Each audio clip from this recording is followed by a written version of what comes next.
I need to do this because it's ending.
Yeah, it looks fine. Hello.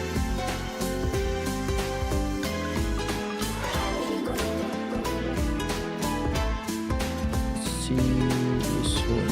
Alright, that looks good.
Alright. Just check my mic. I should.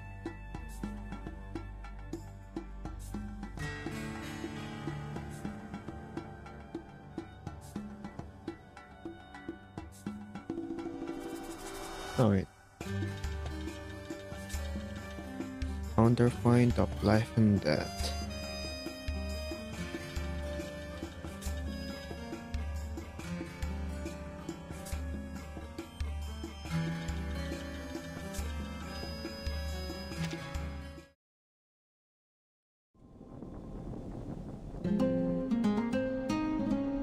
Soggy ideal.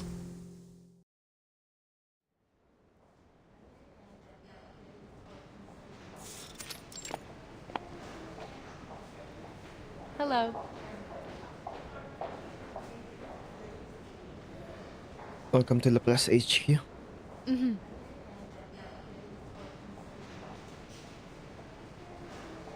Remember, you transferred for an external research lab. You'll soon find things here are quite different from the outside.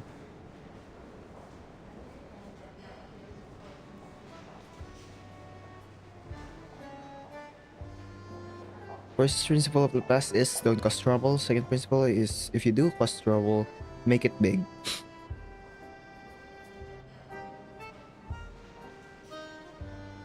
New researcher. Thank you, there's no need to worry about me. Oh,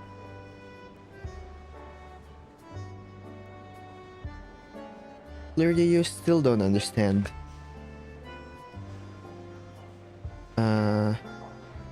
The third principle is never anger researcher medicine packet.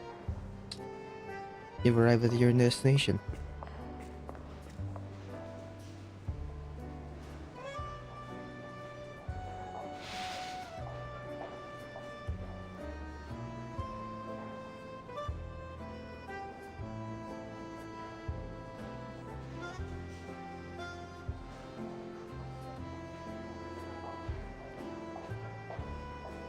Wait a minute.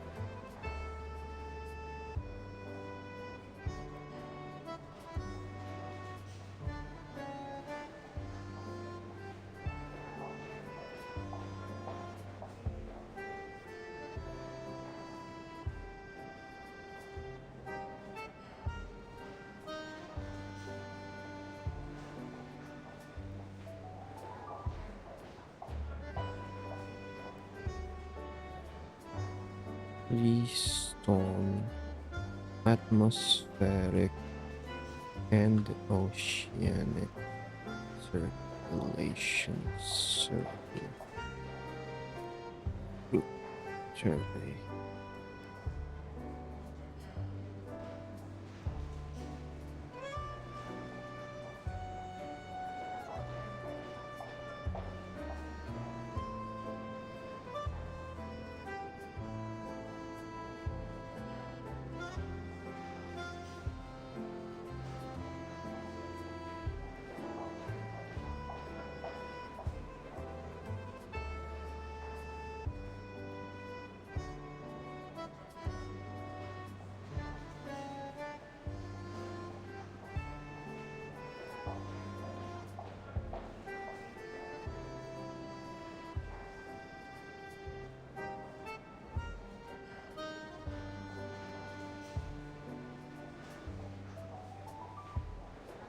Okay.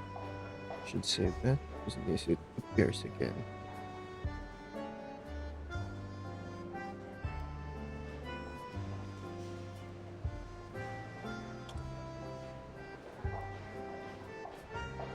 Is this the place? Pre-storm atmospheric and oceanic circulation survey group.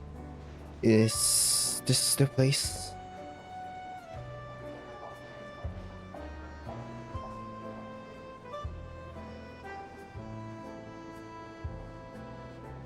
It's recruiting.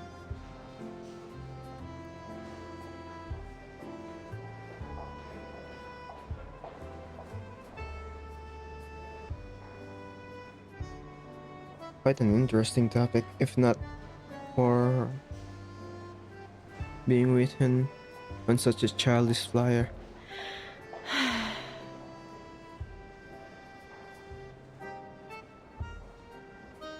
Ever since researcher Medicine Pocket destroyed all the door frames in this corridor,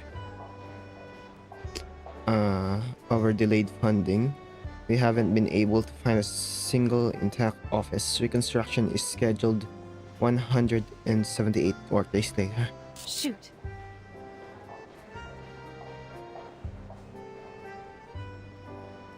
Who electrified the dorm lab? Even if everyone is on this floor gets electrocuted, you still won't inherit our funding. Medicine Pocket. Anyway, this is where you'll be staying from now on. That's weird.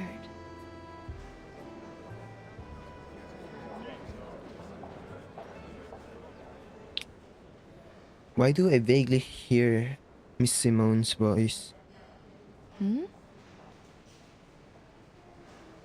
Could it be? Could she be here to announce the complete termination of the circulation team?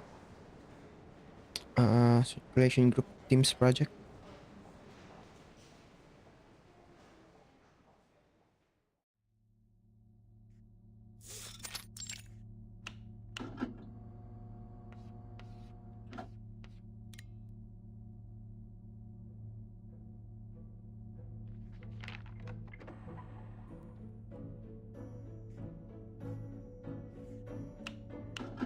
Rachel.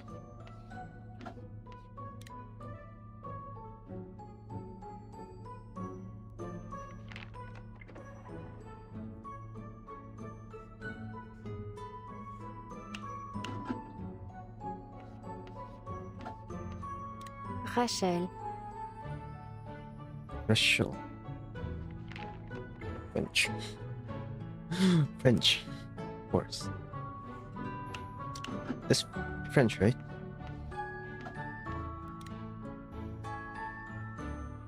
Rachel. Just French pronunciation of facial.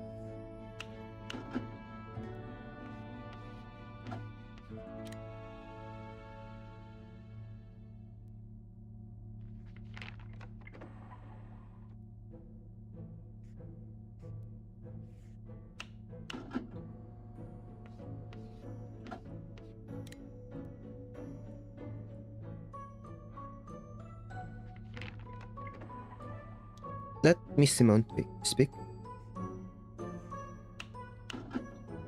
She must be here to deliver something important.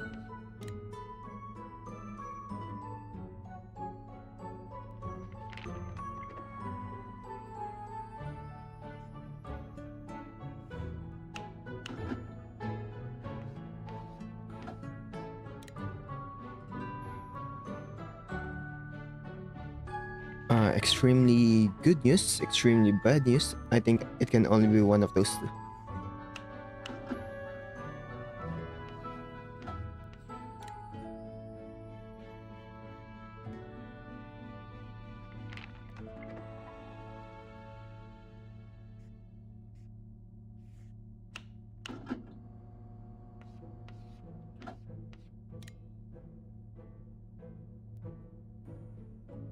It is Simone.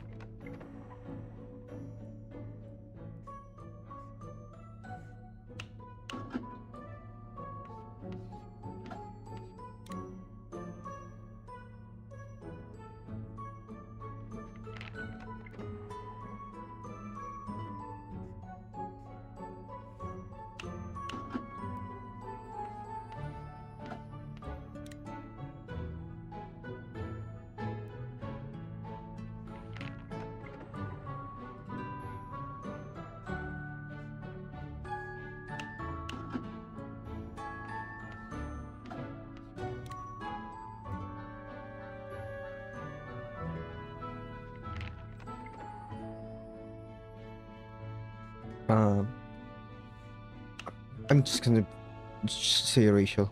Rachel, Margaret, I'm here to tell you some good news.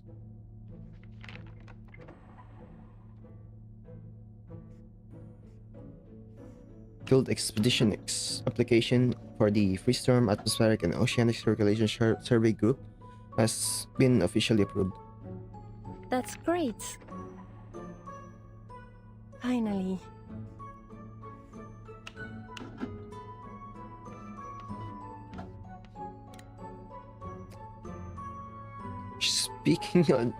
Speaking in her Marguerite voice just sounds weird now. Having me hear most of her Lorentz butterfly voice or Miss Jones voice.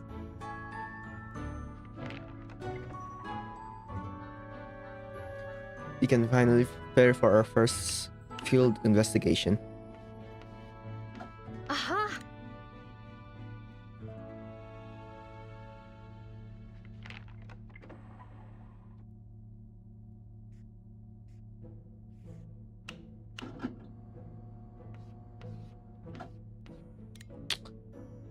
Simone is the third person to remember our team's full name. You must be very interested in joining the circulation observation group. That's unnecessary. Brilliant! All those weekly applications and daily flyers weren't in vain. I even mailed flyers to collaborating research labs everywhere.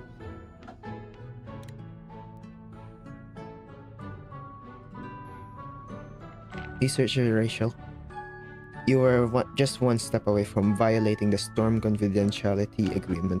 Please remember, only certain research labs are allowed to know about the storm's existence.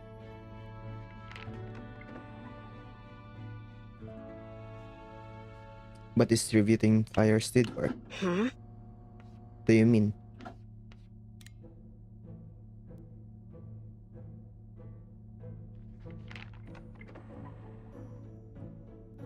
A researcher from South Wales Meteorological Center wishes to transfer to the headquarters and join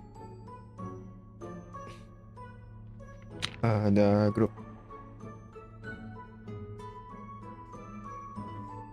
Marguerite, your alumni. She also graduated from Cambridge University. Hmm?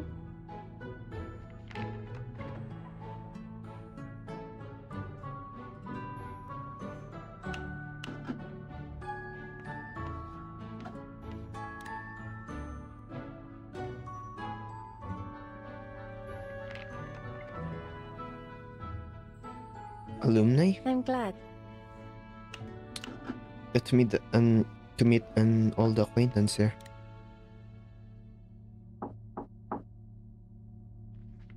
Come in.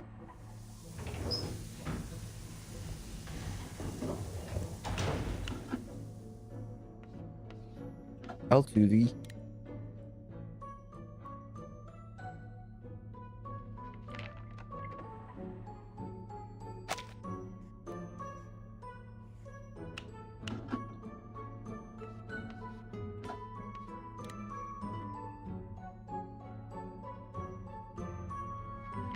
The pre-storm atmospheric. Is this? Is it this place? Aha! The fourth person to say the team's full name. Welcome to the team, miss. This is our leader, Rachel, and I am...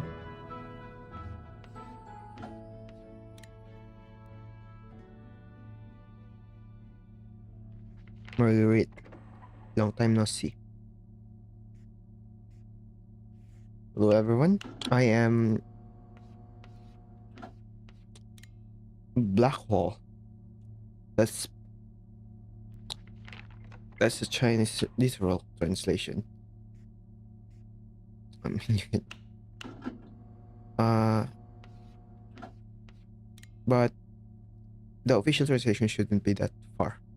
Like Green Prism and Prisma Green in the official translation. But right now, I'm just gonna say Blackwall.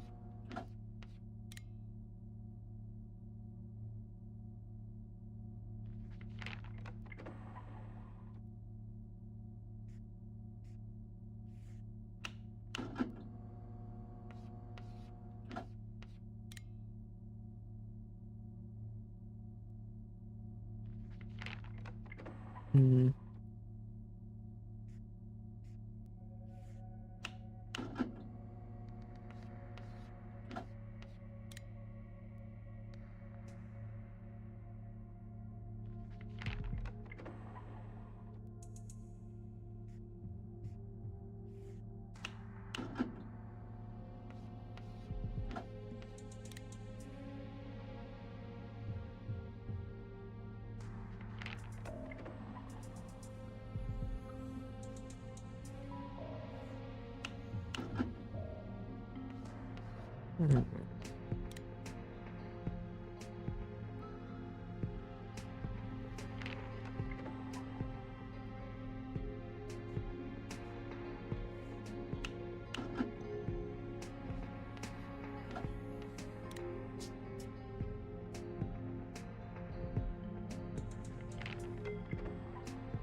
I'll just post this.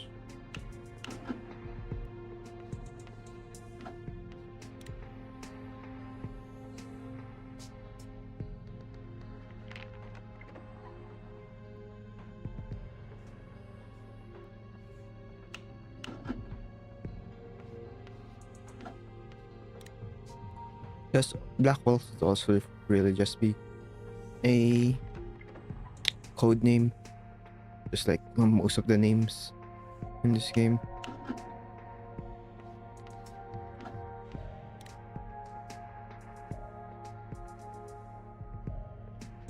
Or let me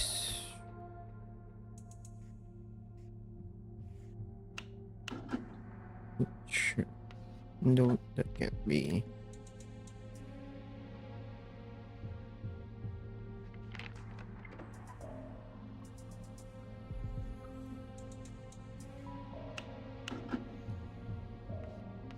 Is it researcher Blackwall?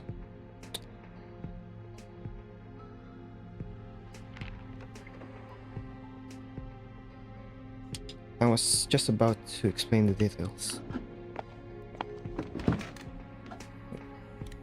Let me look at this first, actually.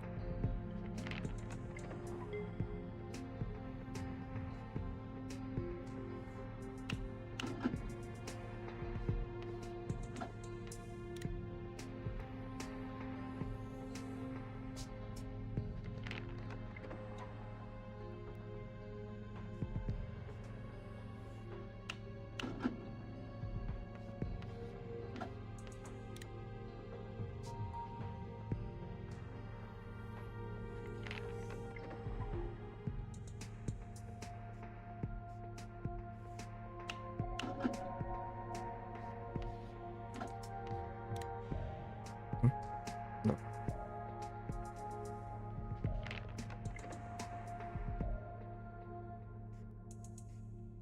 What's that? Although the team's field expedition has been approved, safety protocols still need improvement. For example, changing evacuation from half an hour before the storm to 8 hours before.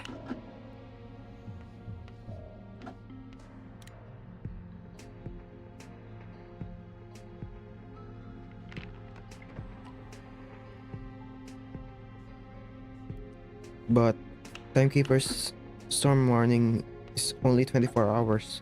By then we won't have time to act. What about adjusting it to 1 hour or 2 hours?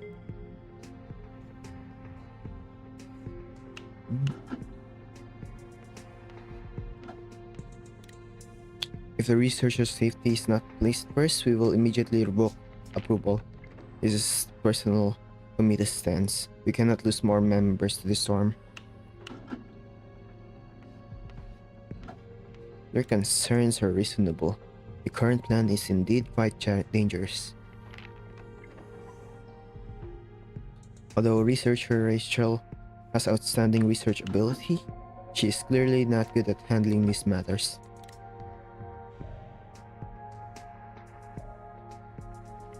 Researcher Marguerite, you are far more patient than she is. If you help her more, both sides can avoid a lot of trouble. I will. Even so, I cannot come up with brilliant flashes of inspiration like my colleagues. Handling paperwork well and fully supporting Rachel's research is the most I can do.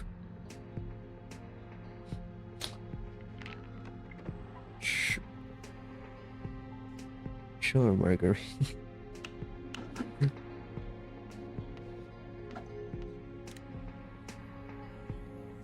Now that the theoretical physics group only has 2 people left, aside from Rachel, the other has locked himself in the lab since the first storm, spending every day alone. Okay, we know who that is.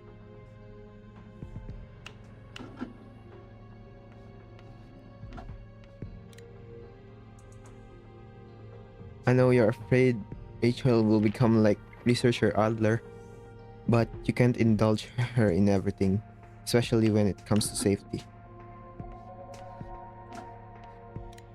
understood.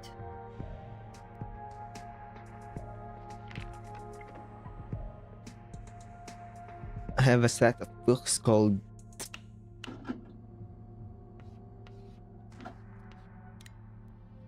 Fast Review in 3 minutes. I'll help as well.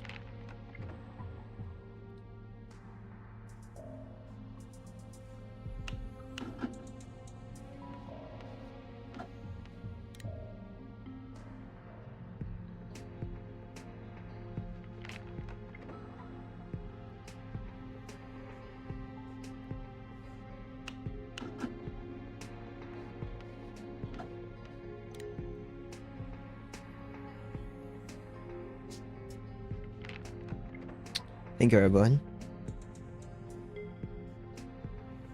Now then, researcher Rachel, as team leader, you need to with me, collect manuals and documents. Are you busy?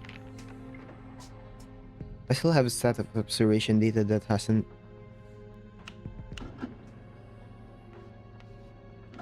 Blackwell and I will organize the data for you, Rachel. It will also serve as onboarding work for her.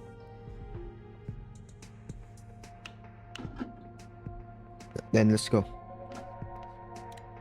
I'll be back as soon as possible. It's fine. No need to rush.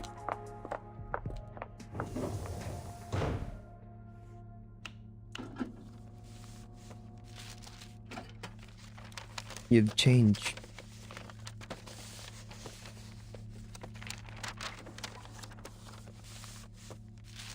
Hmm? Have I?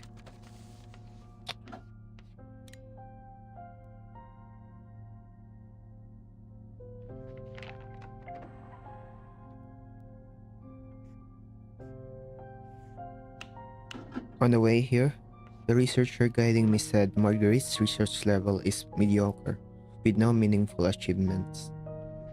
Many people often forget her existence. Gentle, timid, incompetent.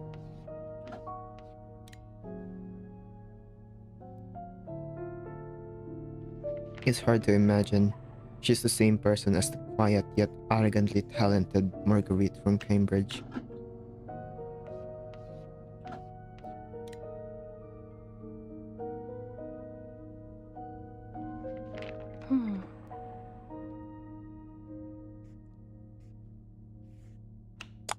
Not a bad description. I didn't expect you still remember me, Miss Blackwell. I'm glad.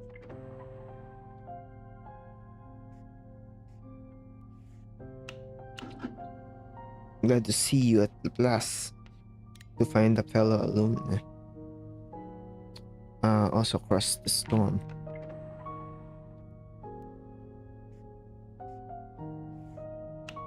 Enough. Save those polite words. We're not close, and we can place out some reunion of old classmates. Sorry. If not for pleasantries, then what did you want to speak to me about?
Annie. Anne. Do you remember Anne?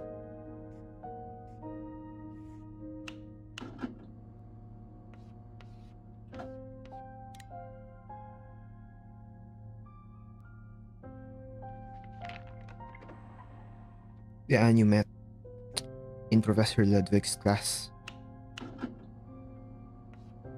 The Anne who always followed you like a little tail. The Anne who completed the high-altitude meteorological interference project with you.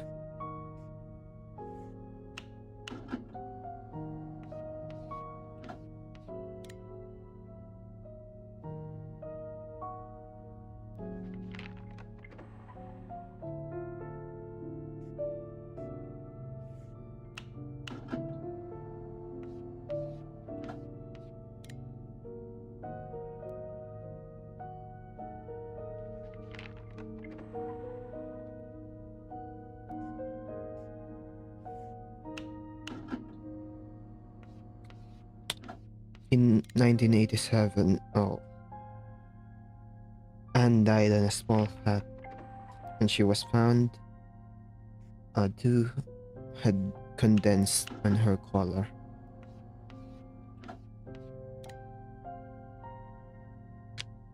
I'm a bit surprised you would bring this up with me.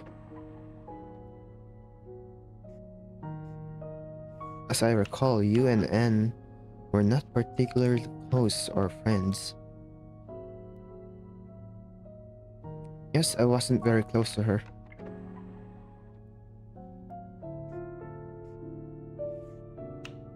But Marguerite, I have to ask you, does Anne's death truly have nothing to do with you?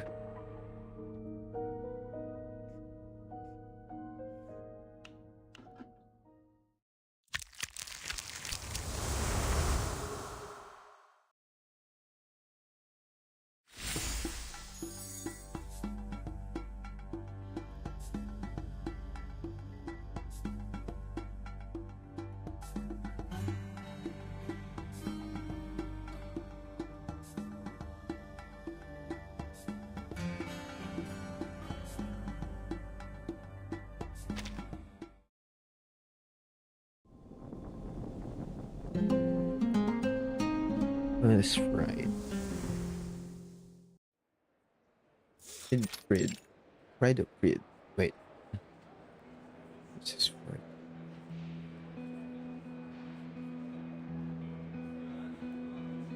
Right. Oh, it's the. Oh, that makes sense, actually. Spry.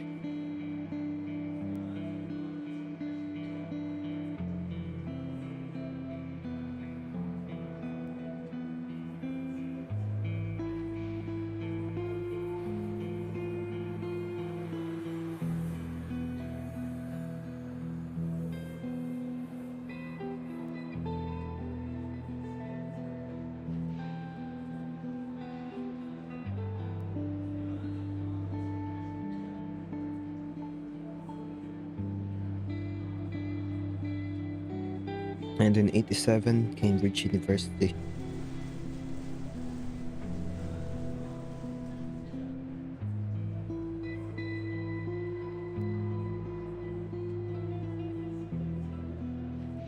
Oh, that's the official art. This is the. It's when she was studying here. In summary, although the above system is entirely governed by deterministic equations, you can still exhibit chaotic behavior. It feels like reading phenomenology of spirit. Is dizzying within meticulous reasoning. Note, I am not recommending that you read any philosophical works. That concludes today's class.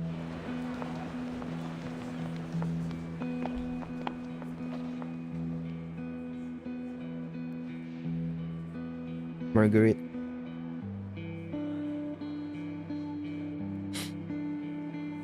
Professor taught.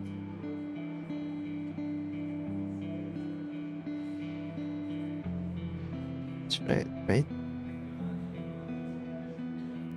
Taught.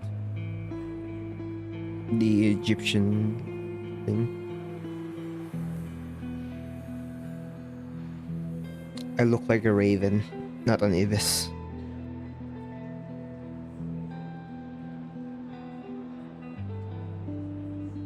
It has been some time since you enrolled. Have you adapted during this period?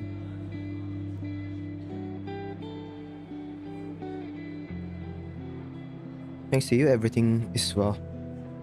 As for coursework, you can see it in my research report. There's no need to ask me.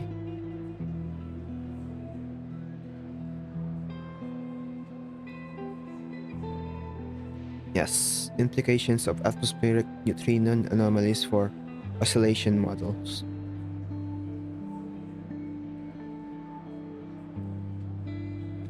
A very outstanding paper.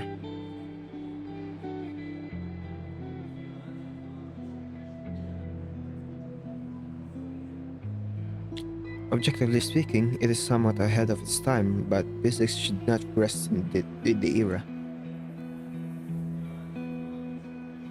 It seems not only your studies, you've also adapted well to this era. I worried too much. Hmm. This era. Oh, So you haven't forgotten what happened in 1999. hmm? Philosophy professors are the most absurd profession in the world.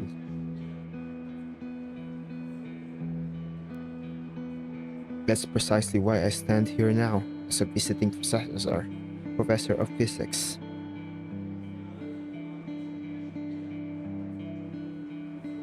The Cambridge University is very interested in the research conducted at the SATS branch of Laplace and invited me to lecture here in my spare time.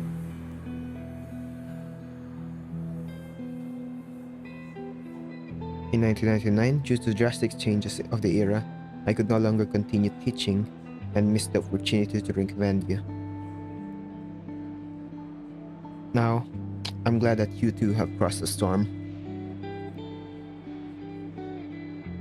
Aren't you curious how I manage it?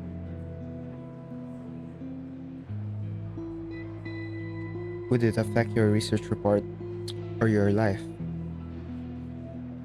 Huh. Of course not.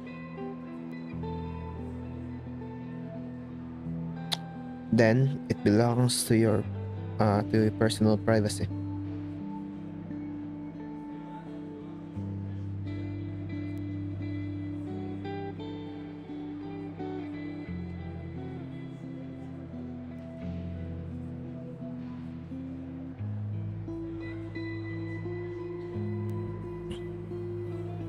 Next week, aerospace experiment lecture at the space station. If you're interested, you may attend as well.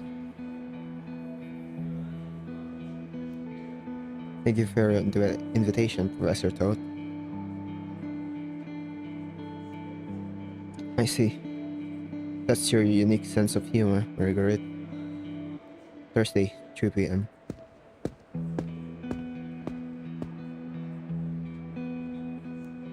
Goodbye, Mr. Ludwig.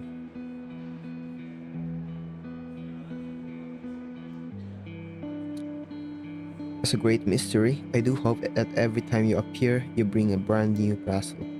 Huh. That way, it won't be boring.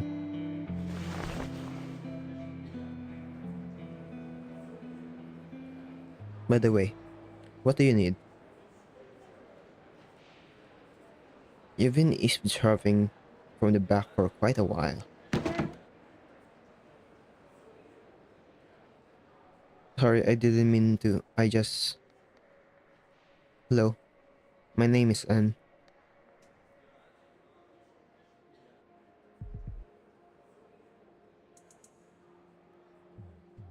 You are Marguerite, right? The author of Implications of Atmospheric Neutrino Anomalies for Oscillation Models.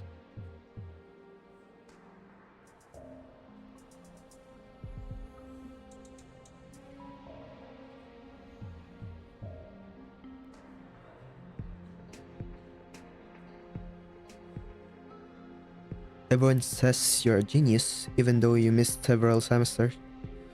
You can still write something like this. I've read your research report too. It's amazing. I really admire you. Huh. There's no shortage of geniuses here.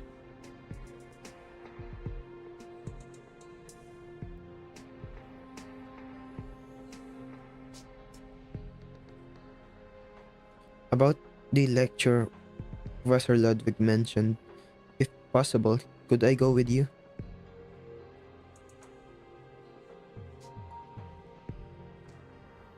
I heard from senior students it requires cooperation between two people. Marguerite. I would like to invite you to go together.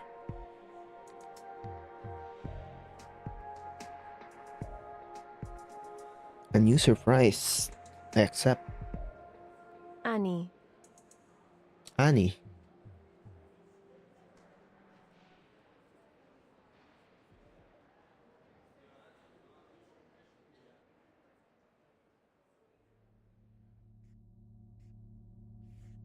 Annie. Annie. Oh, Annie. Oh, that makes sense.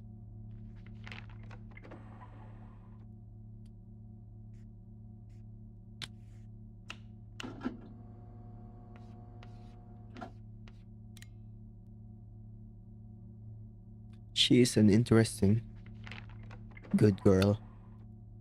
What?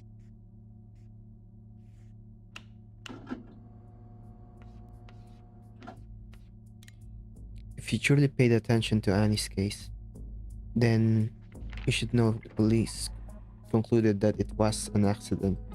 She had congenital heart condition. It's unfortunate, but that's all.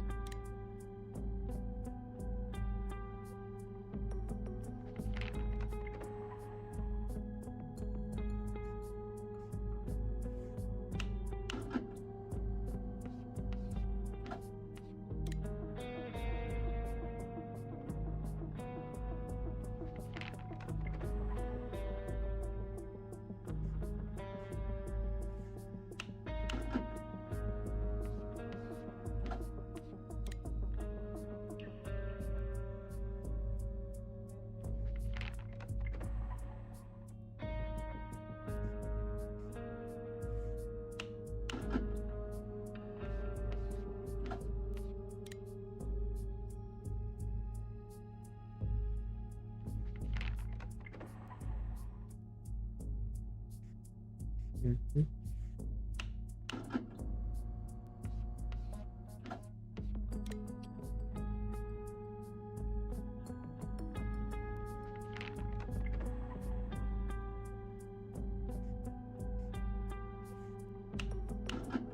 Don't get me wrong. I wasn't pretending to misread your intention.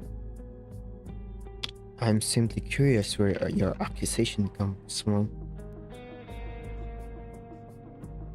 You don't seem like a researcher who makes assumptions without evidence.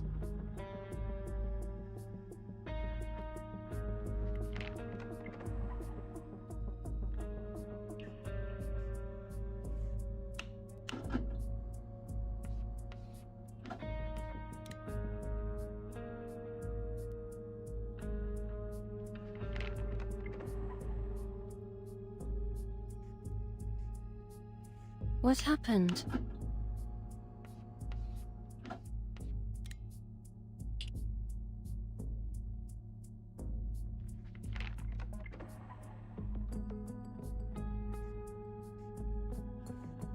You are in such safe environment and you seem deeply troubled. You can speak openly and clear up this misunderstanding. After one class, I saw the equations and solutions you left on the blackboard.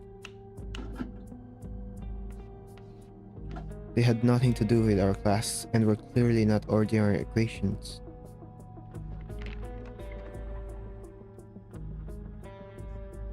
You wrote them openly in the center of the classroom where everyone could see them, as if waiting for someone to discover them. Hmm? Then, what kind of equation was it?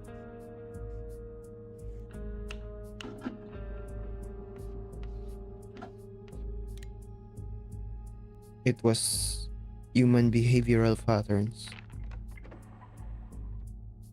Someone you knew well. Someone special. It was Annie.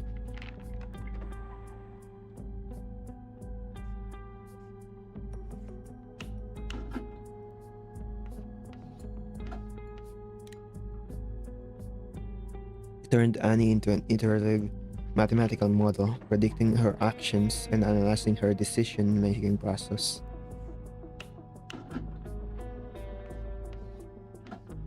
The equations on the blackboard were already complete. It didn't even take you long to solve them. At the time, what exactly were you planning to do with Annie?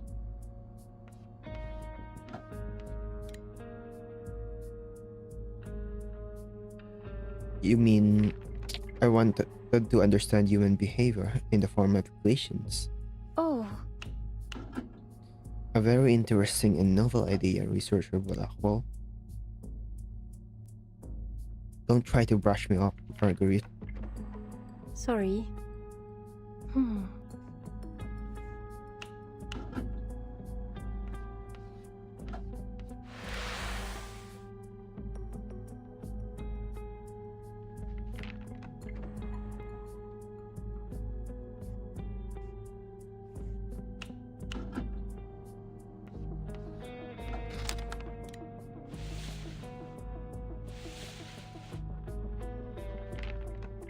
This is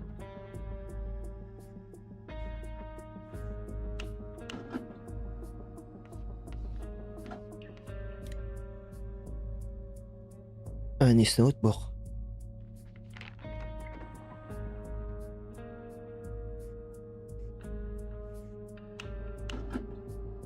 I don't understand. Why are you carrying this with you?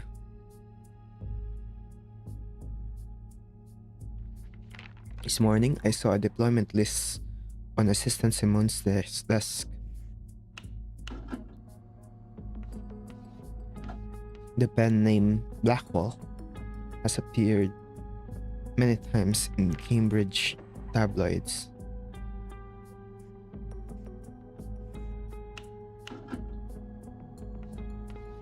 So you knew from the beginning I wanted to talk about this.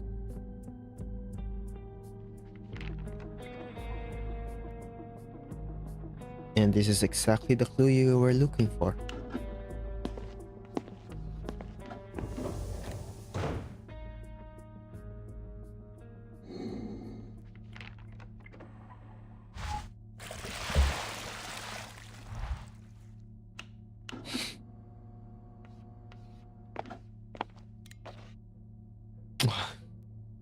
Guessed right again.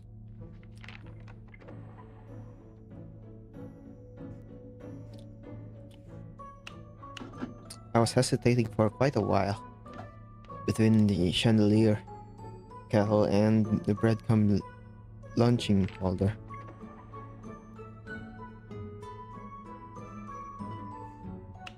Hopefully, the next accident will be more interesting.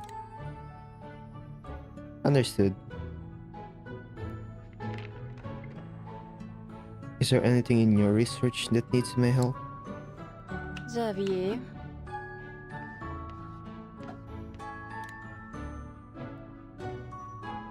Wait a minute, with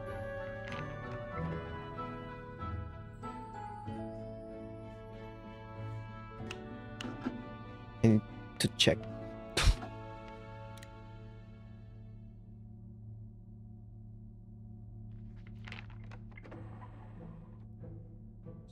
Need to check something.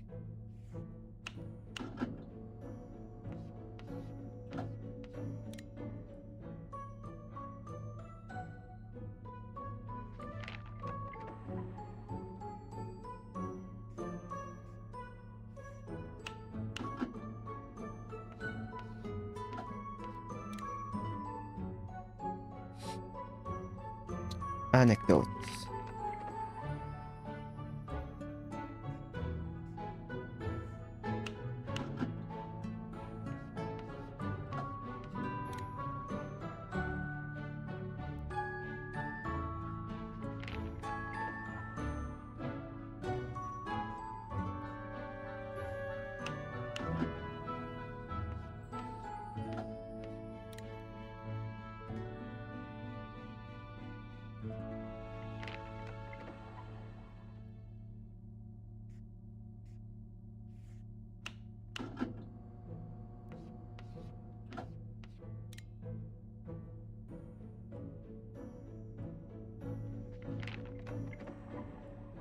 It's been so long.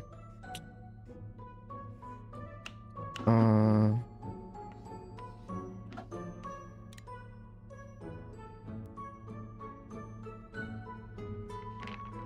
it's the name of eagles. Anecdote.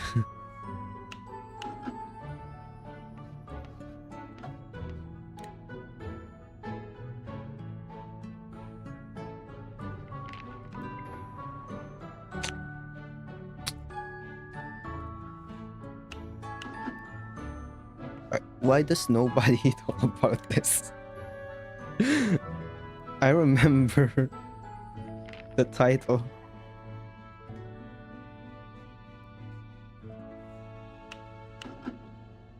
Finding Severe is the name of Eagle's anecdote where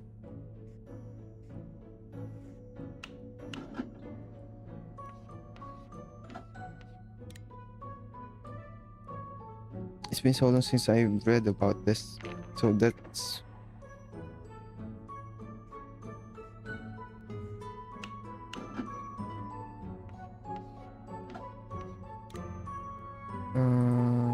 where is this? Website files. People.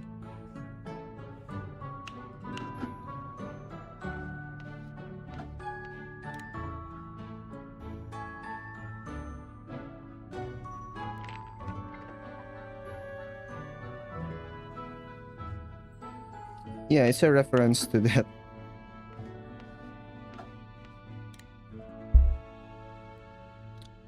I just checked what it is. Oh, they're talking about it. I checked the anecdote transcript for it.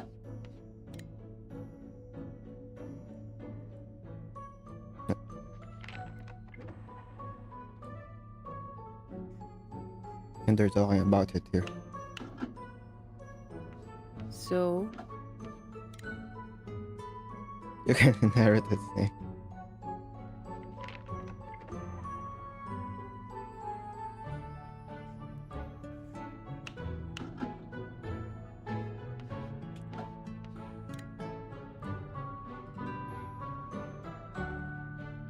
Should just keep this open.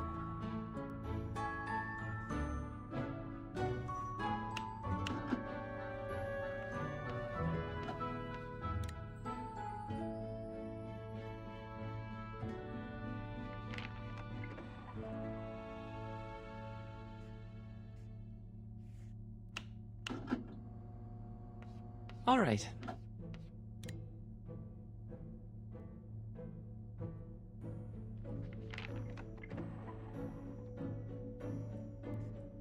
Wait, that's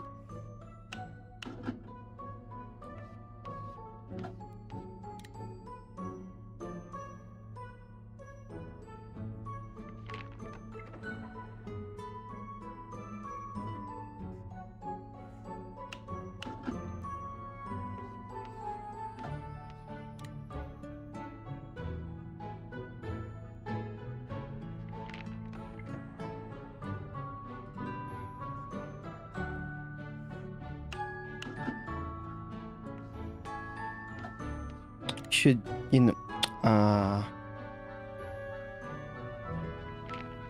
this came to us how Eagle is doing as your assistant.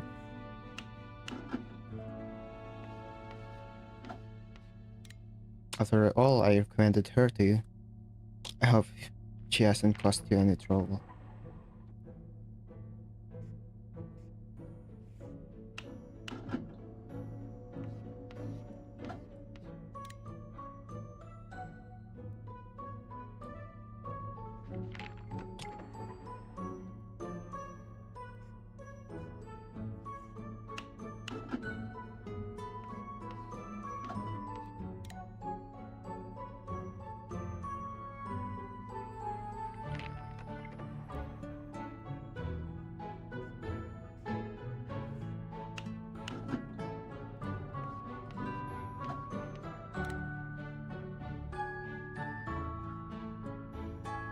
if so,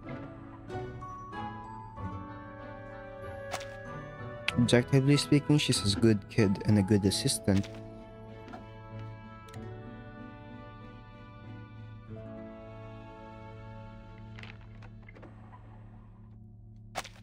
But if you hadn't handed her over because you were too lazy to teach her more,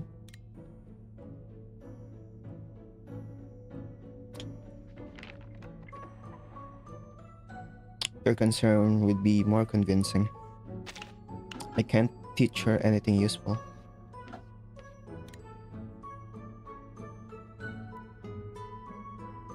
I really wonder. I notice you're quite invested in this boring circulation observation team.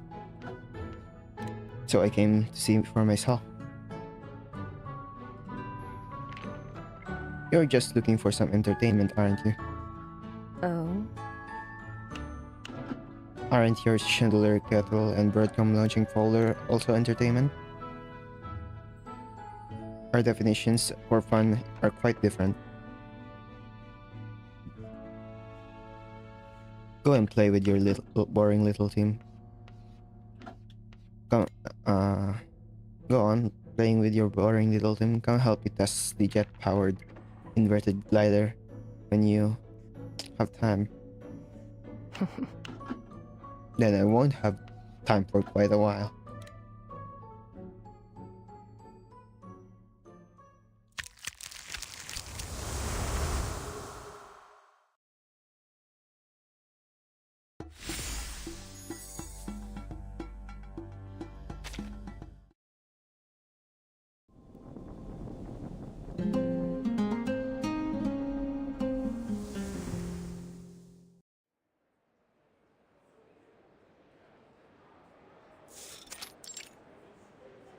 Back, back to you. Annie, Annie doesn't even have a heart on her. That's just a silhouette.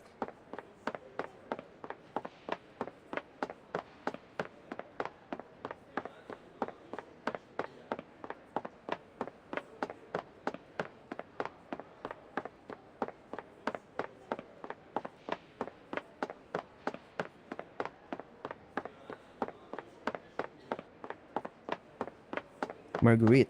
Marguerite.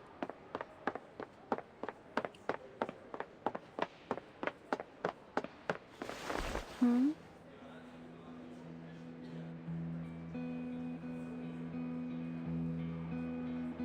What is it? You walked too fast after class. I had to run for quite a bit distance to catch up with you.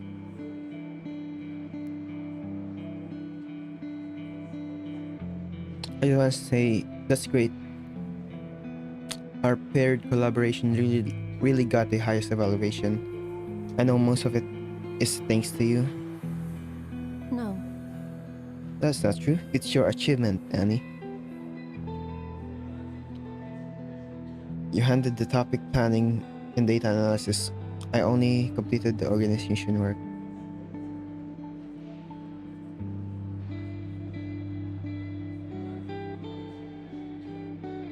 Marguerite!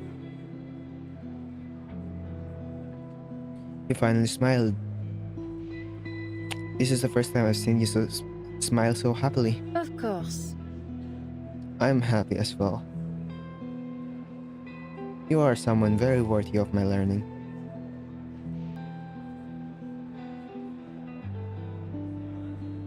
Me? What do I even have that's worth learning from? You are very gentle.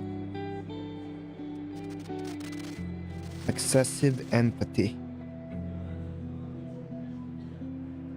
And selfless. Tolerance without distinction of targets. You always consider many things. That's not taking seriously. This gives me great inspiration.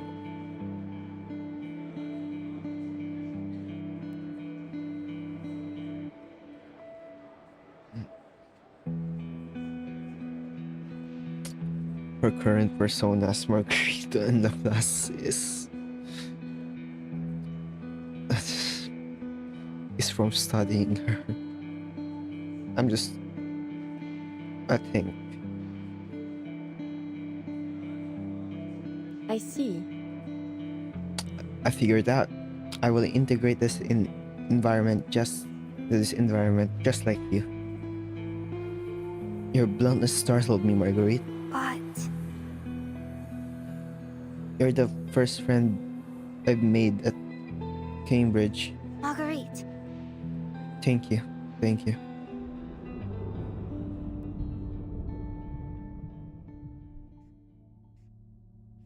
Marguerite. Thank you.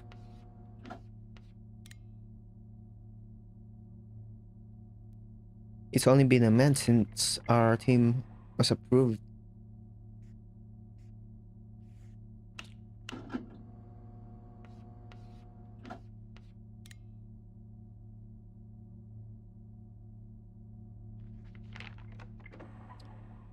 Anything related to X? I'm around. At your return, when you anything related to X and Eagle, maybe, or maybe not even Llas, because that and Dispatch, literally Dispatch. Oh, and slightly part. I wouldn't even say it's just a small part on Aleph's story.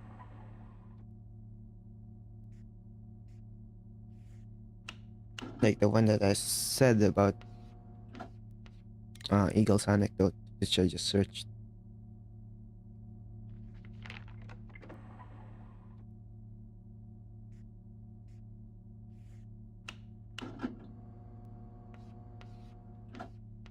There's mention on chapter 5 SP.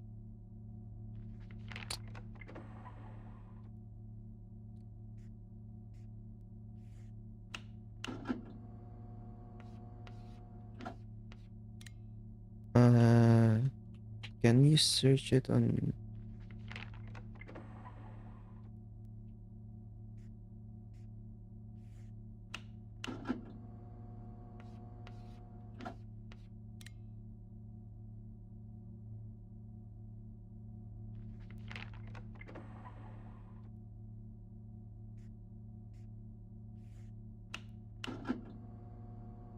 You can also search it on my website. The transcript search. Just search the name Lorentz. Although not everything is in there. If I put more content here, you probably will see it. Because I plan to do some more content other than the transcript.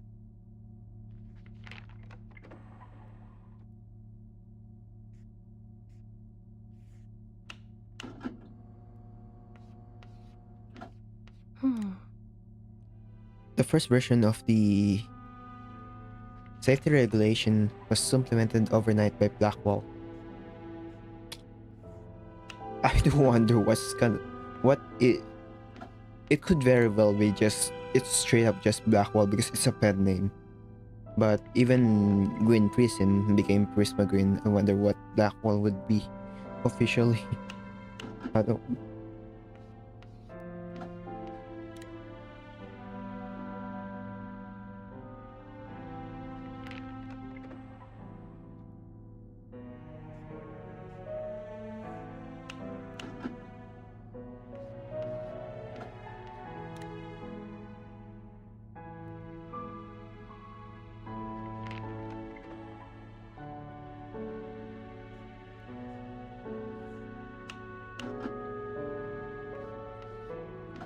From meticulous prudence are biggest reasons for the regulations.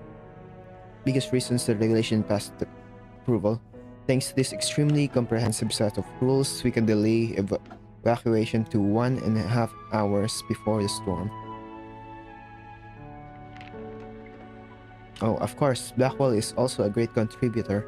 I should formally thank you all. You're exaggerating too much, Rachel. I just want to see what kind of results this project will lead to. In today's computing center, there are almost no other projects that have to do anything that have nothing to do with arcane studies.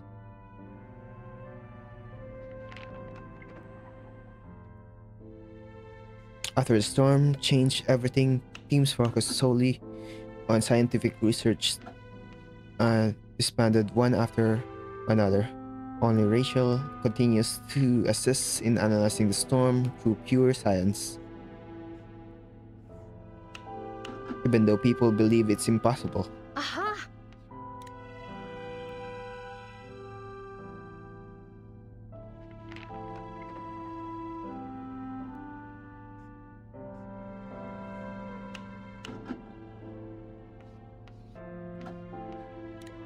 At least Marguerite also believes I If can a do it. theory is even remotely possible, it's worth putting to the test.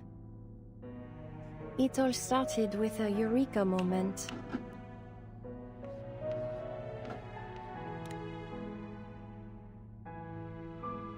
The sentence is very different. But I get how it's all started in the eureka moment. The sentence just straight up says what it references to. It references the story of Newton and the apple.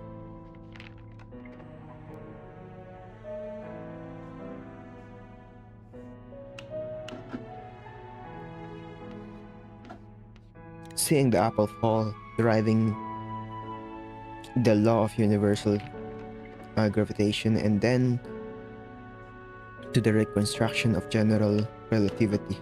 Yes. For me, providing the science can still deconstruct the post-storm world is my top priority. Hmm? Do you think the same, researcher Blackwell? Desire to use the order of science to understand the chaos of the world?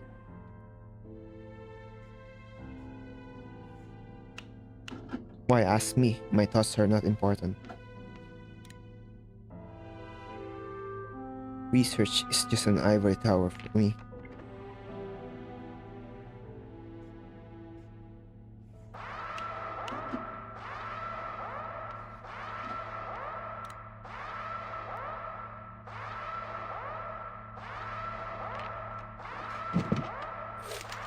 Storm.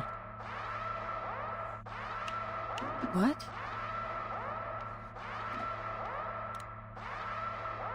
Just now, a timekeeper issued a 24-hour storm countdown warning.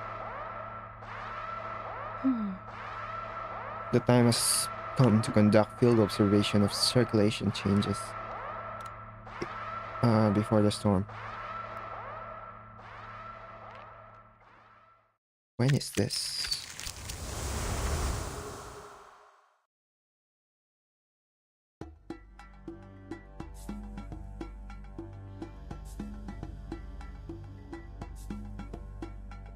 Okay, just it's just a puzzle.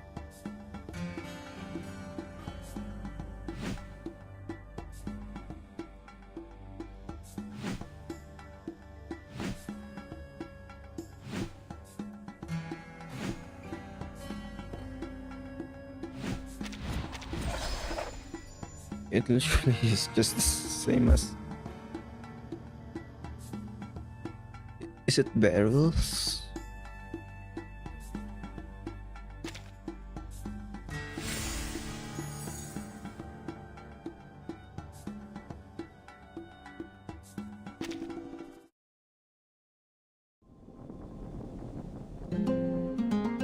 The masses.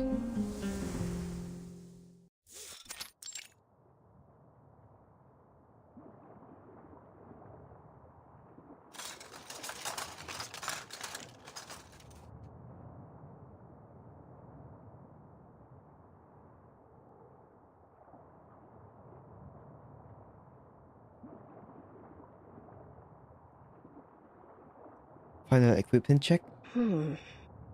Why won't this component fit? Let me do it, Rachel. Even so, This happened. Even so, this happened suddenly. Everything is proceeding according to plan for now. I'm just too nervous. We don't know if there will be changes in the upcoming storm, so every storm is once in a lifetime opportunity for measurement. But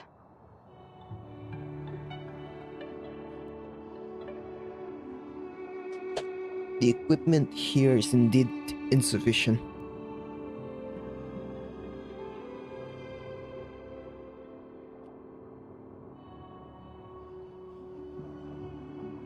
Look at this anemometer. Cups, they're even broken.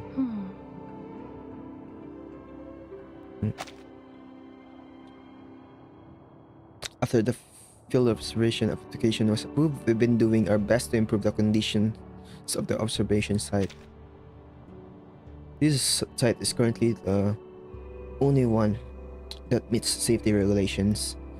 It's just a remote and desolate coral island at sea. Achieving this in 1 month is already quite good. Most of the equipment was borrowed from civilian sources by the nearest Foundation branch.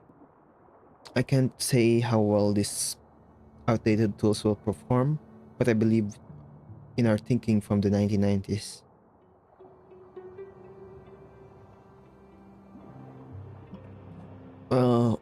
Alright. At least before departure, stuffed some cookies and compressed biscuits into my pockets and brought a thermos of water. The water is still hot. Even if the vibration fails, at least we won't go hungry here. brilliant! Blackwell has secured their survival.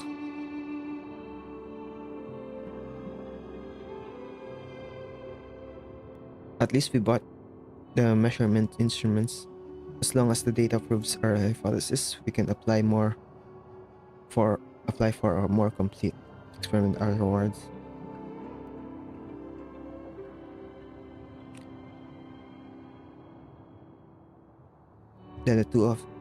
Then you two deploy the deep water instruments. I'll handle the trade winds and air pressure monitoring.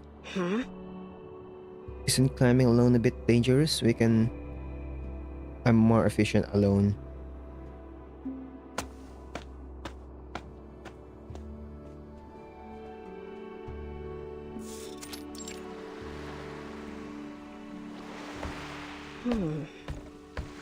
Hold on to the boat. How is it? Can you manage? Don't worry. I can handle it. I shall. On the contrary, you've been in a state of excessive tension since earlier.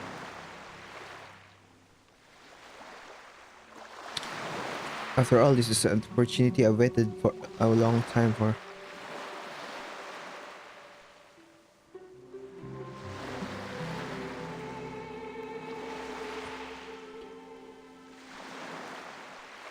We successfully deployed our instrument here. I'm more worried about Blackwall acting alone. Our time working together is enough to prove she is reliable. Hearing you say that makes me feel much more at ease.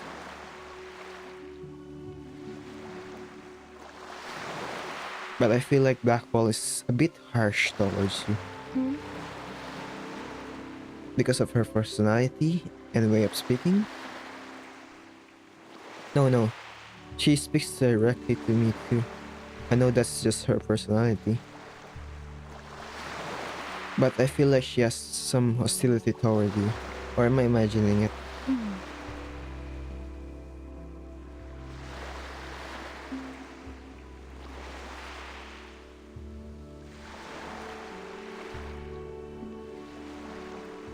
Back at Cambridge, a girl I knew had an accident. Blackwall has always been suspicious of me. How could such a misunderstanding happen?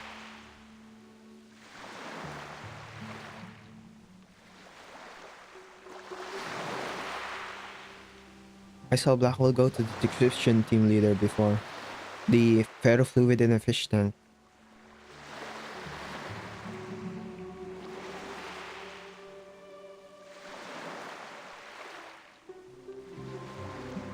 She seemed to want to help deciphering some equations. I saw her constantly staring at a black leather notebook, deep in thought. Yes. She just needs to confirm something. Marguerite. You know me. No matter what happens, I'll stand by your side. Our support must be mutual. I don't want you to fall into any danger.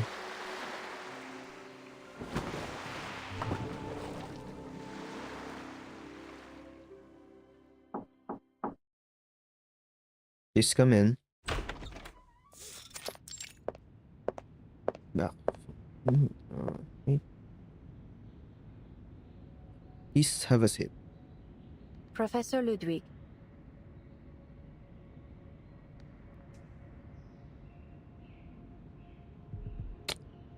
May I ask what you wanted to see me about?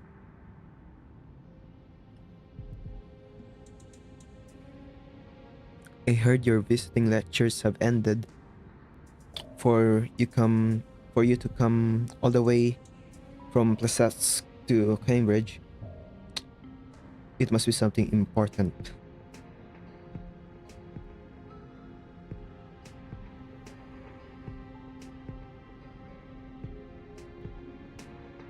Marguerite, how have you been adapting lately? Huh. If I remember correctly, Professor Ludwig, you asked this question a long time ago.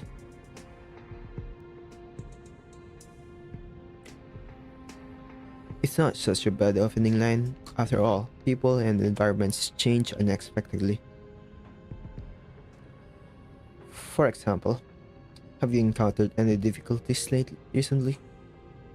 Perhaps I could help. What is it? That you are trying to say, Professor. If so, This is merely polite conversation.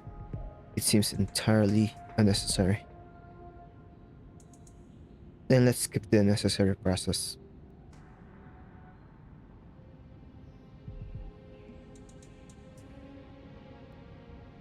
A few days ago, while handling matters at the Foundation headquarters, I saw a newly issued wanted notice from Zeno.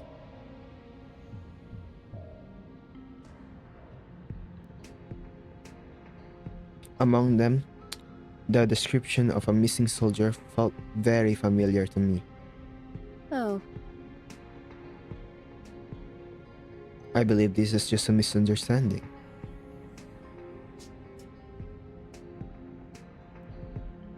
Perhaps it is a misunderstanding, or perhaps you have your own way of dealing with it. I won't investigate further.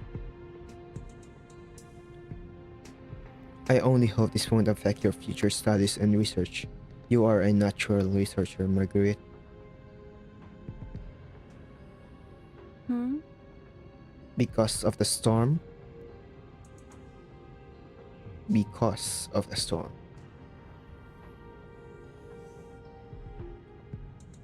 I know of a place that can exempt you from Xena's scrutiny.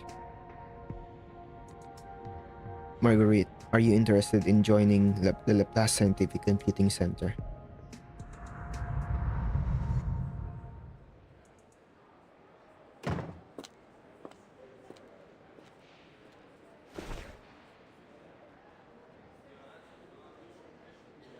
What happened?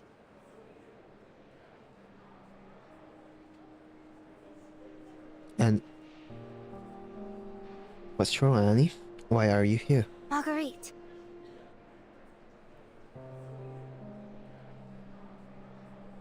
What did Professor Ludwig mean just now? Are you in danger? Are you going to leave Cambridge? Oh, You heard everything. I wanted to find you, but I heard you were called to the office. So I followed and waited outside. I didn't mean to eavesdrop, but the office door wasn't closed. It's fine. The office door wasn't closed. Knowing her, she probably left it open in purpose. Oh, she left it open on purpose. She's studying her behavior. She knows what she's gonna do.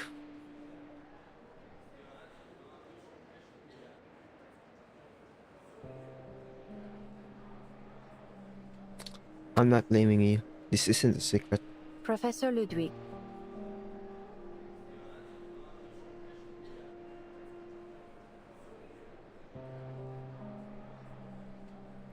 Did invite me to join the class. If that happens, I may leave Cambridge. Hmm? Do you have anything to want to say to me? Her expression turns flustered. Is that so? Laplace is indeed a good place if technology can precisely integrate with arcane studies. Anyway, congratulations, Marguerite. I haven't decided whether to join yet. If so,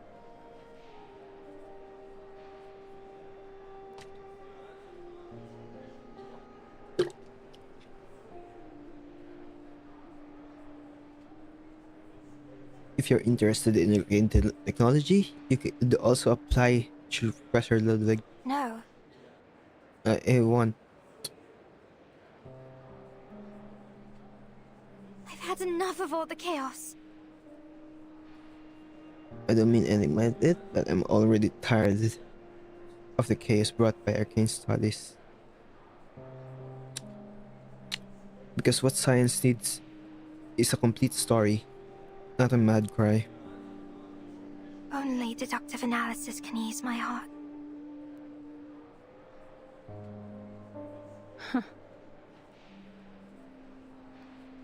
A very traditional scientific mindset.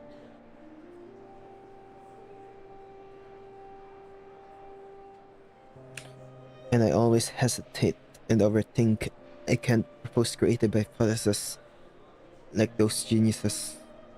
I'm not suited for Laplace.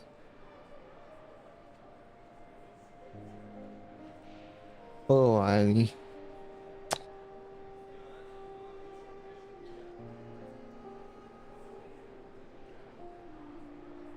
You wouldn't be far. You wouldn't. I mean, flash forward to current Laplace and the members having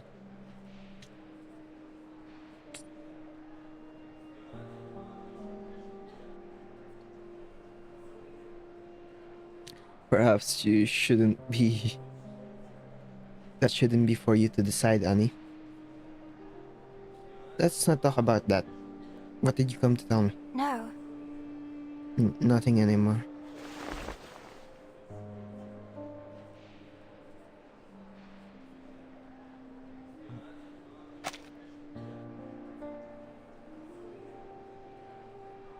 She awkwardly hides her hands behind her back, concealing what she brought.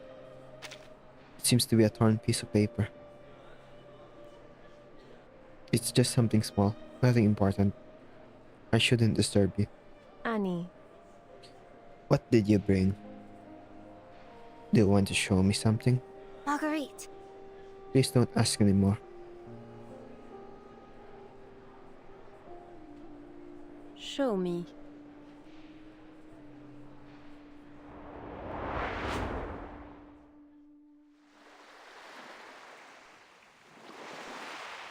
Rachel. What about you? But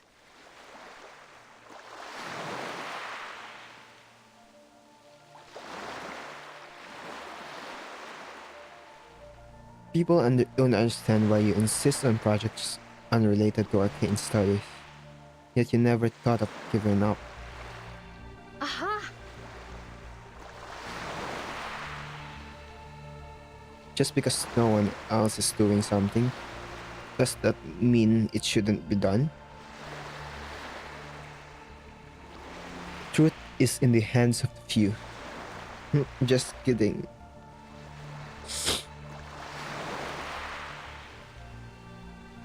I know many people in the computing center think I just don't want to admit that my field has lost its meaning under the storm.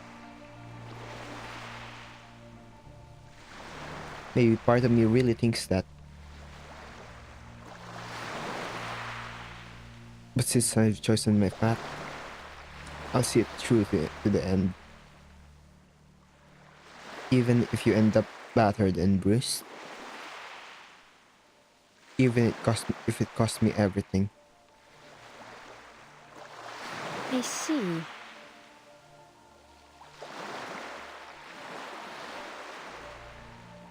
Marguerite sees clearly into the depths of Rachel's eyes. Understood. This is truly good.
I'm just gonna guess.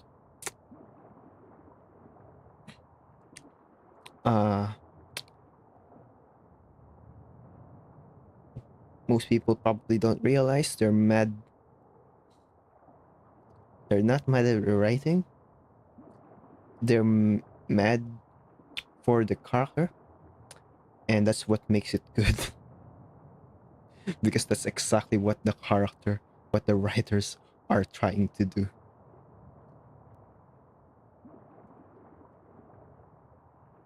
That's exactly what her personality is.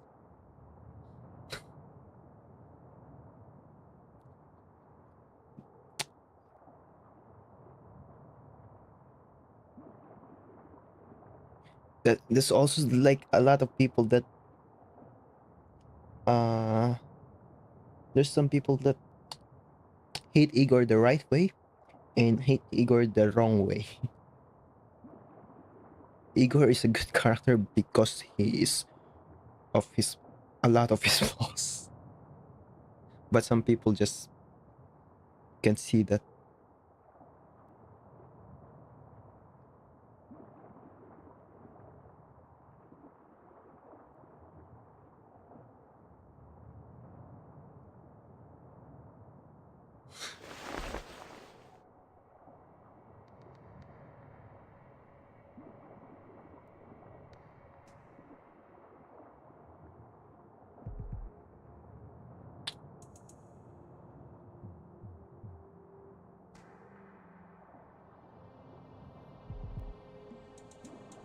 Why is it only you?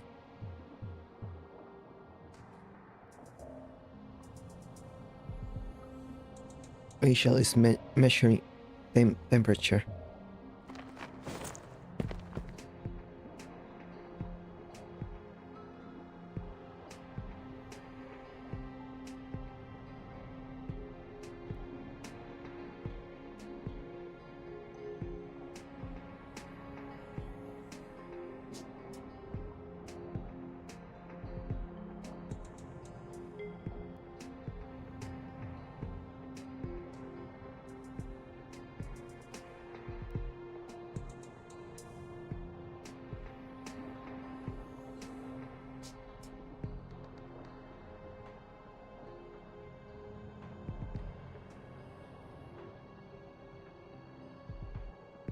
I've already uncovered the secret of the notebook. The one that belonged to Annie. Oh,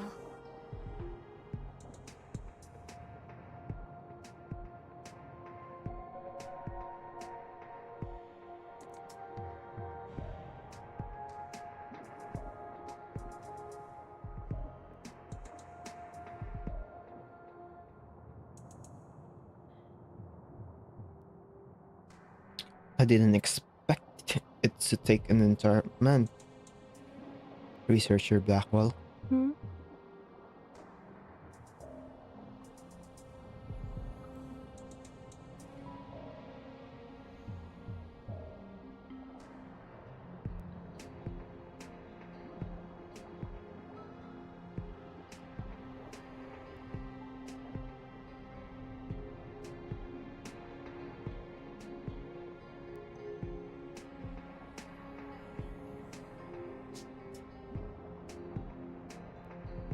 What did you find in it? At first, I was obsessed with deciphering the equations written in the notebook, trying to find clues hidden behind the numbers.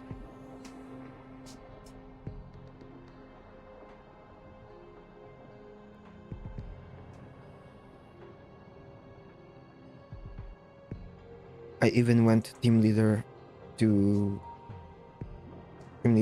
Ulrich.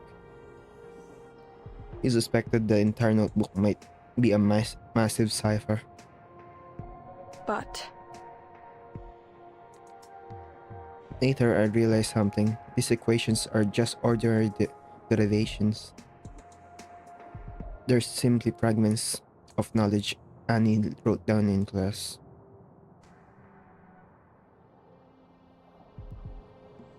There's nothing special about the equations themselves.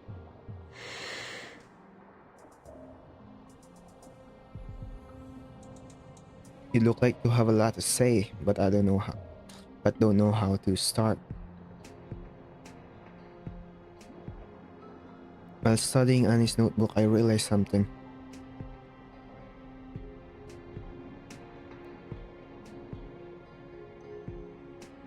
This notebook faithfully records Annie's academic life. From these equations, we can tell what classes she attended and what topics she studied. It's even clearer than a schedule. At a certain point, Annie's condition sharply deteriorated. Her calculations frequently contained errors, and her notes were heavily revised. It shows she couldn't concentrate on her studies. Later on, her calculations had major flaws. I suspect that's one of the key reasons her project couldn't continue.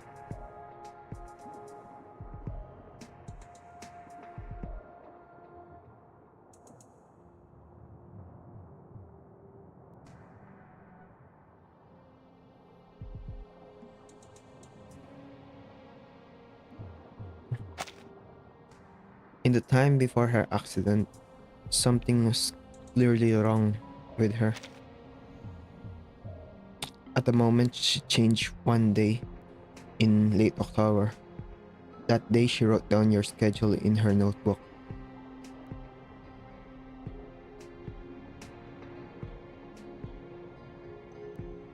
It seems she figured out your schedule and planned to talk to you after class.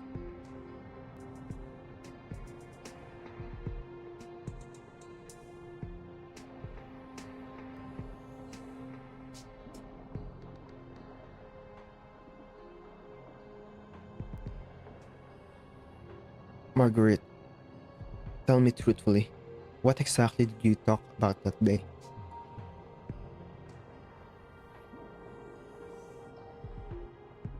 hmm? One day in late October 1987,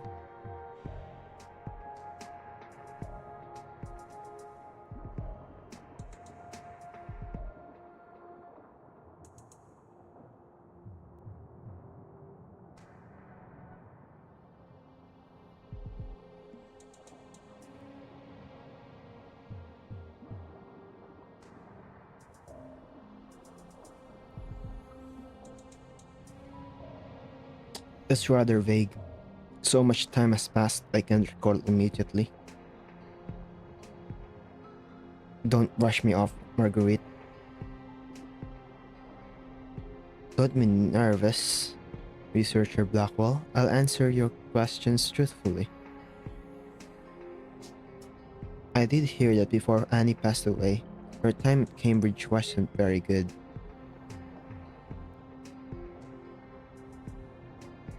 Oh, I remember now, late October. I did meet Annie once that day. I remember.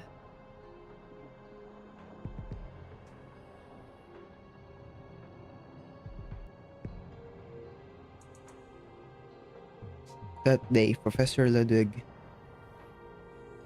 had invited me to join Laplace. Annie overheard our conversation outside the office, and she acted somewhat abnormal. From that moment, Annie's mental state rapidly declined.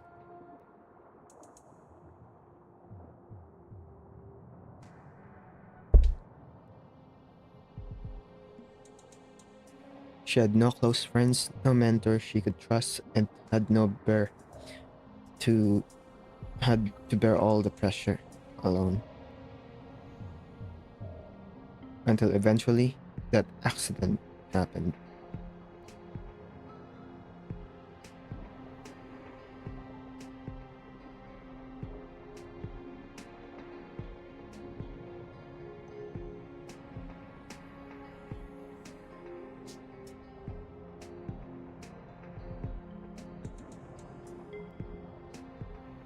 Are you implying that because of your departure, Annie ultimately chose to end her life? How is that possible?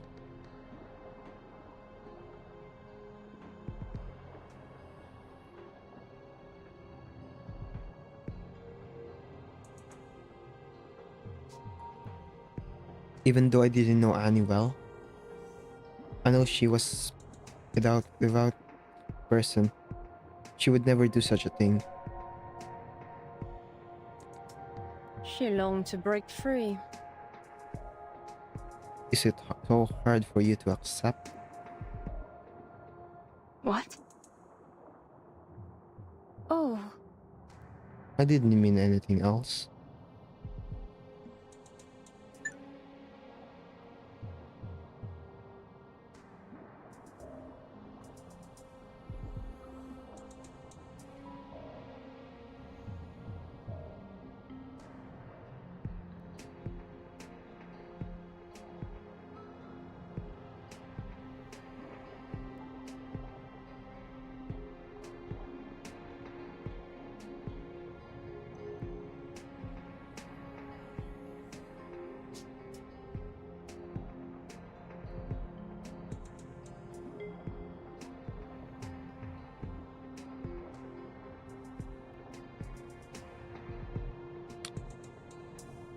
I didn't expect that, Researcher Blackwell. You would arrive at such conclusion. What exactly are you implying?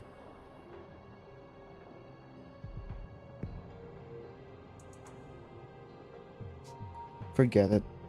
I don't want to listen to your nonsense anymore. Aha!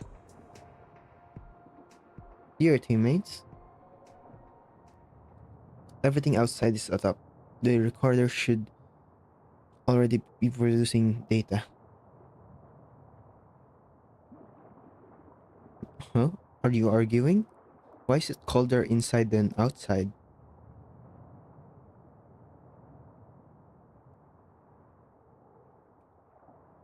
Blackwell felt a bit unwell, but she's better now. I suspect it might be due to the storm countdown.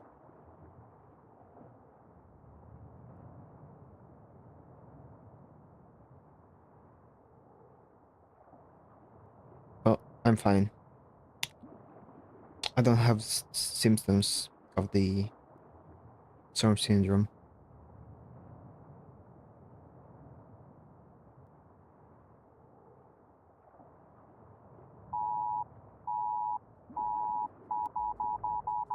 What's this? We have an emergency medical kit. If you feel unwell, tell me immediately. And what's this?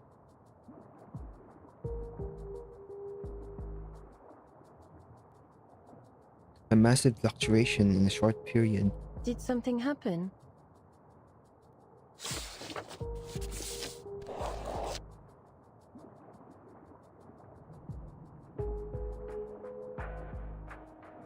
If this instrument isn't broken, then we've detected something extraordinary.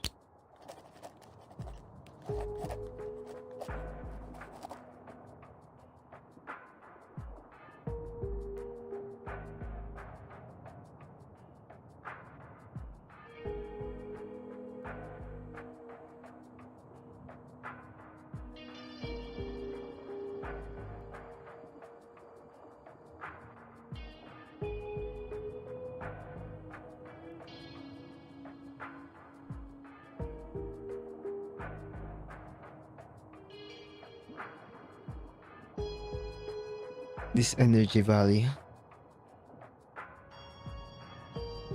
It's like a phase transition of the global climate.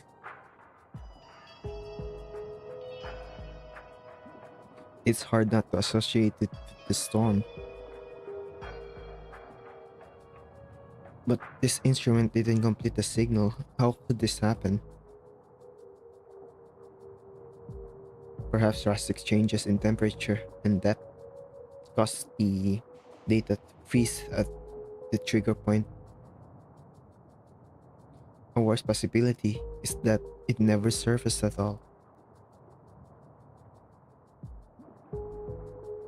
Then it'll be difficult to recover the instrument itself. Marguerite, you designed it. What do you think?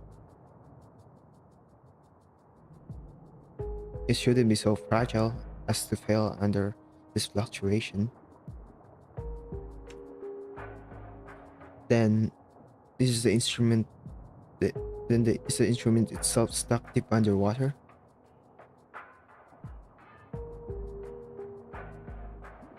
This is the instrument at point CO23. Let's go check.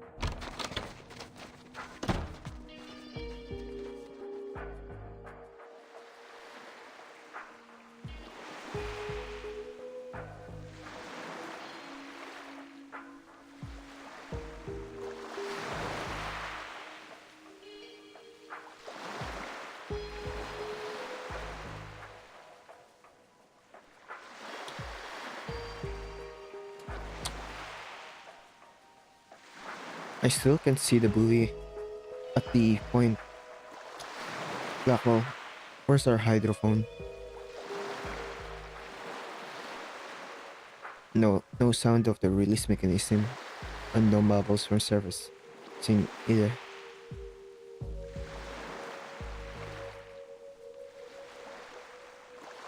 The cable connected to the instrument is extremely tight. I pulled it and it won't budge at all. Alright, the conclusion is obvious. Rachel, announce the result.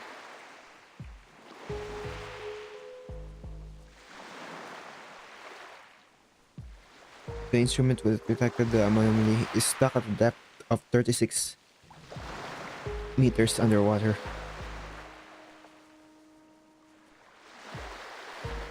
It seems we can only give up on recovering it.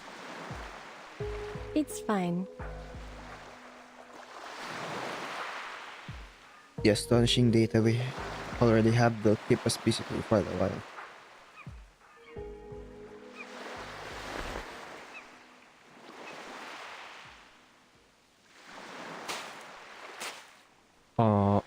Researcher Blackwall or Treasure Marguerite have decided to dive and retrieve the instrument.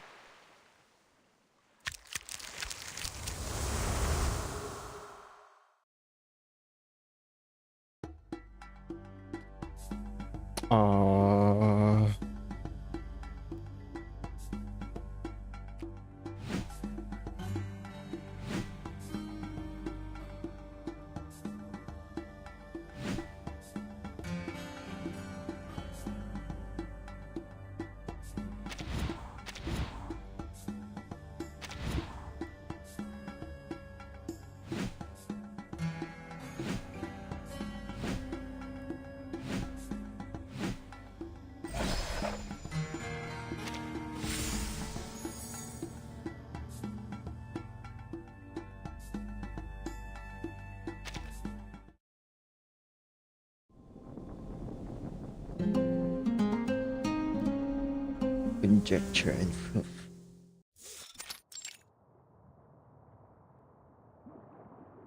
What?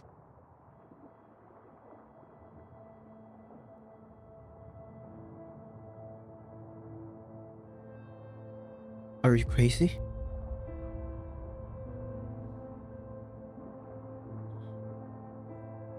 You haven't received professional deep diving training, and the diving suits we brought aren't suitable for this depth. There's no need to take such a risk for a single observation. Oh, It's only a bit over 20 meters underwater. It's 36 meters. The instrument is extremely important.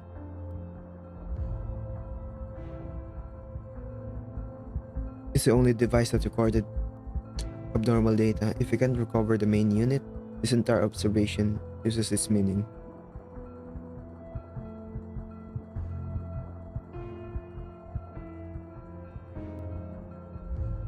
This is just our first field of investigations. Our equipment is complete. Everything is just getting started.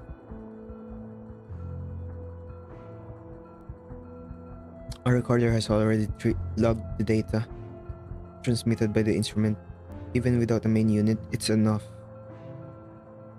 Can you not go down there and throw your life away? Stop pretending, Blackwall.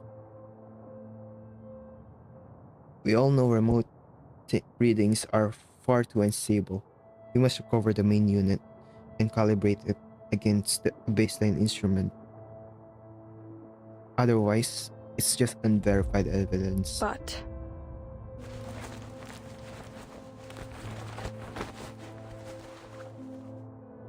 Otherwise, our data analysis is just a hypothesis or unrealistic imagination.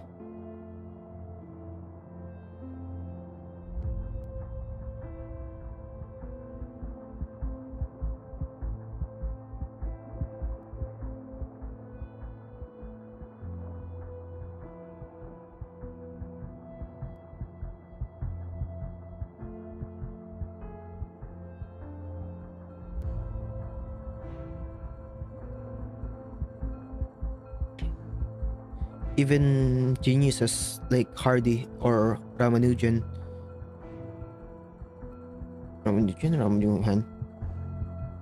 It's Indian. It's the Indian manipulation. From Cambridge, still had to prove their conjectures and formulas.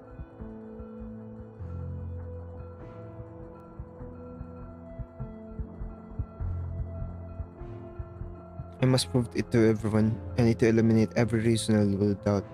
I need this irrefutable physical evidence. Science is about complete, logical stories, not ambiguous, elusive whims. I like the sentence. Rachel, this is not the time for that.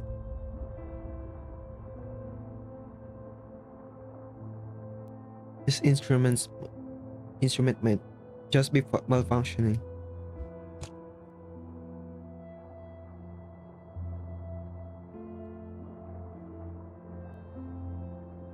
Besides, our preparation this time was rushed.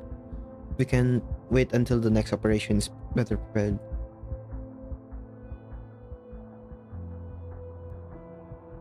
We might never encounter data like this again.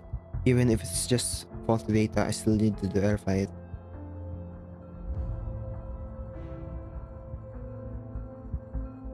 She looks at Margaret. You understand me, don't you, Margaret? I've waited long enough. She does not answer.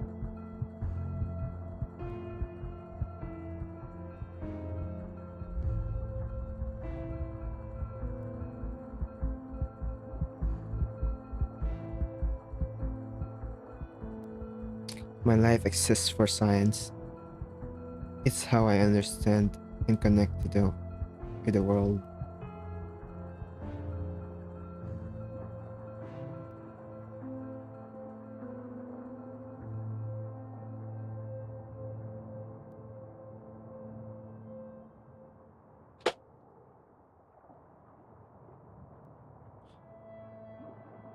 Throughout the history of science, there have been countless brilliant minds. The modern world is built upon it. Over centuries, we separated astrology from astronomy and move away from ignorance. And the storm came. Now everything has returned to the beginning. Rachel.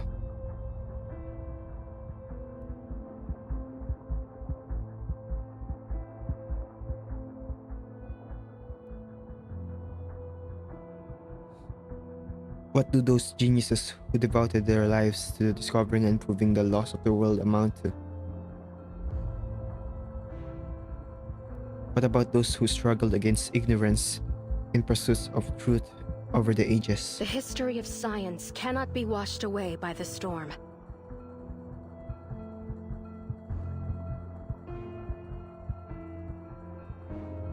I must prove its every word. But We understand all of that, but only by staying alive is there any possibility. That's enough, Researcher Blackwell. I ask you to respect my resolve as a researcher. Is this really the choice you're going to make?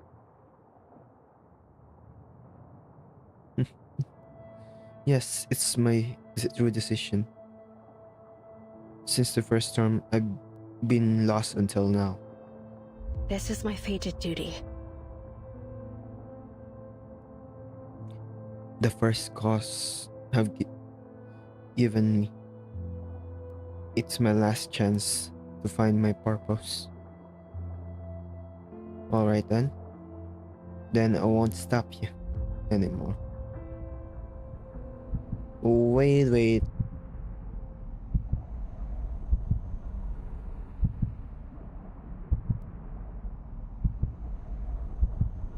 She recalls Annie's face submerged in silence.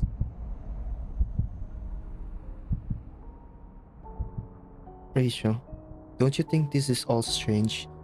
It's too much of a coincidence.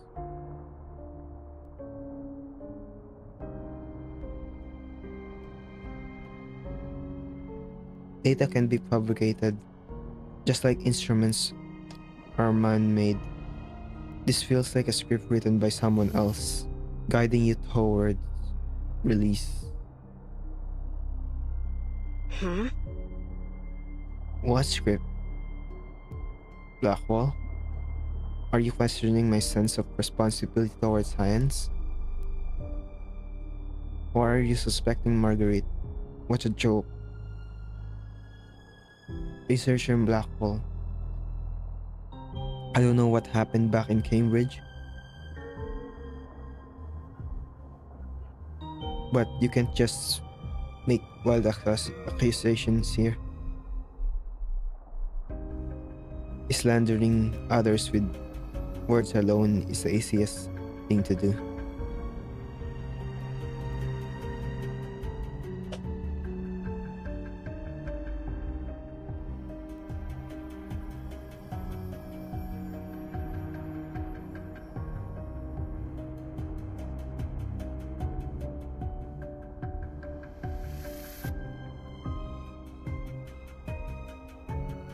No,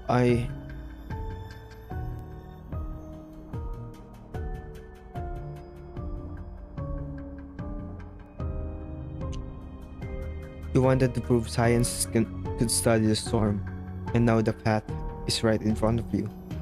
I mean, enough, Blackwell.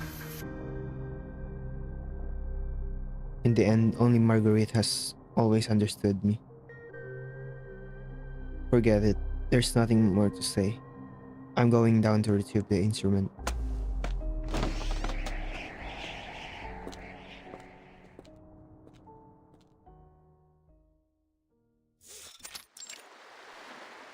Marguerite.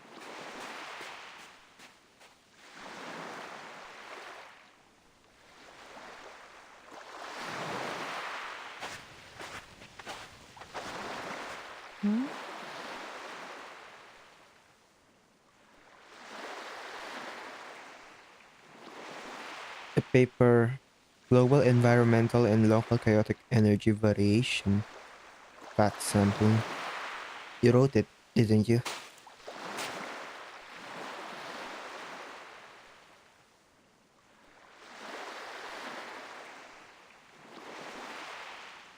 The person who wrote that paper is a rare genius. Her narrative style is completely different from your usual Marguerite.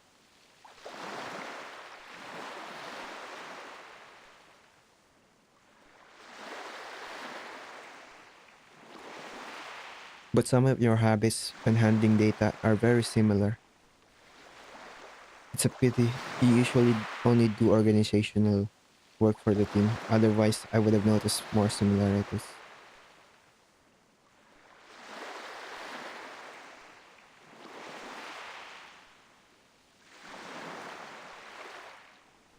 Lorentz Butterfly is a very good pen name.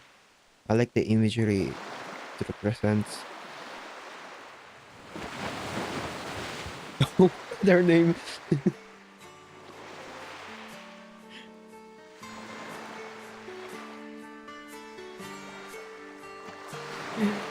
Her name became the Lorentz Butterfly now.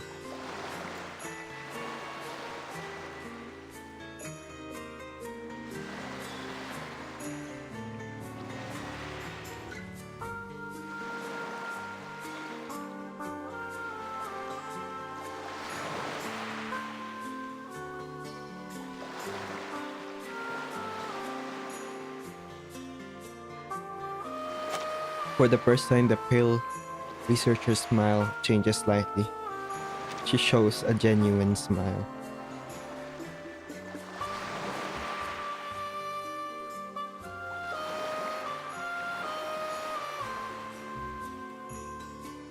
Yes, I'm the butterfly of Institutum Lorentz. I've never believed that we could unravel the secrets of the storm with science alone.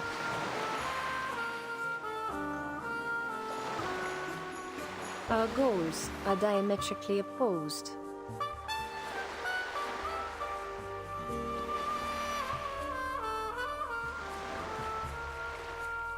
I see.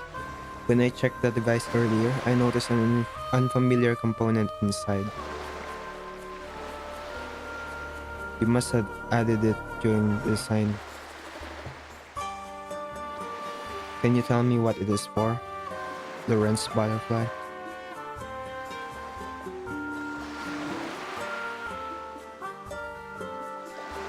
It's a component for detecting chaotic energy.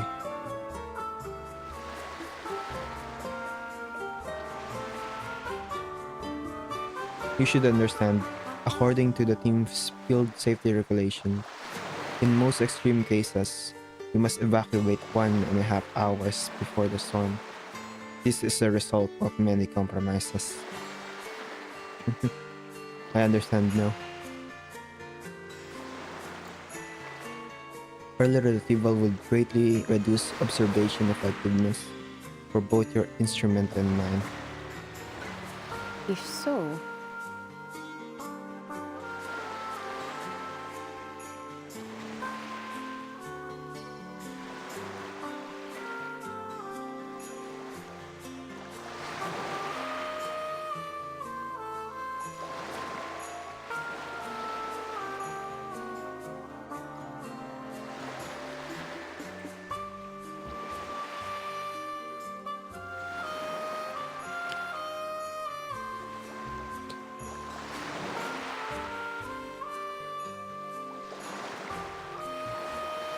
Um,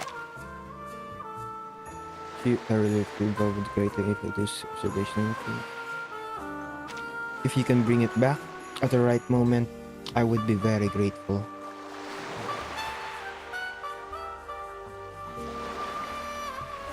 You mean the moment before the storm arrives?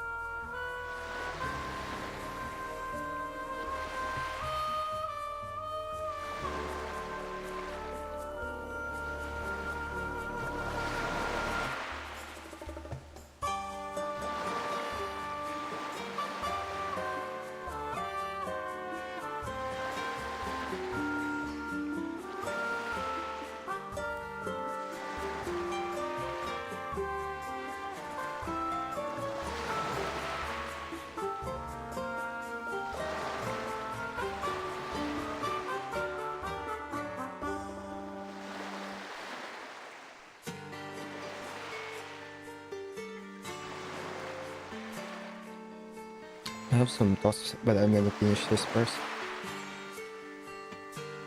Now I'm curious. What exactly is waiting for me underwater that would delay me for so long? Don't worry. I prepared enough oxygen for you. Hmm? Then how about putting my name on the paper?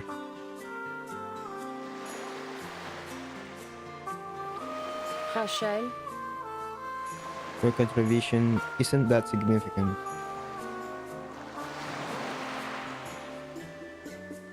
Alright, after all, this is a life-threatening task. But it doesn't matter anymore. Marguerite, countless times you've firmly and unconditionally stood by my side. I will firmly stand by yours as well. Farewell, dear Marguerite.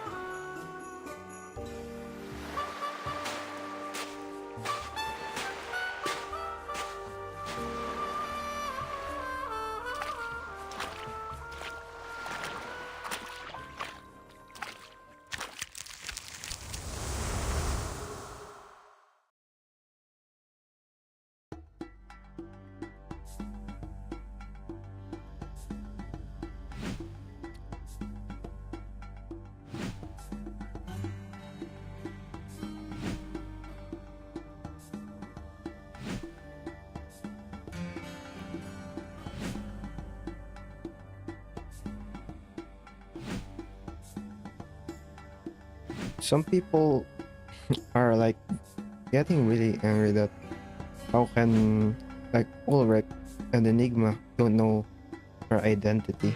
But it really is just a case of them thinking too much about it, that they're not seeing the full picture and failing to understand and they know who she is.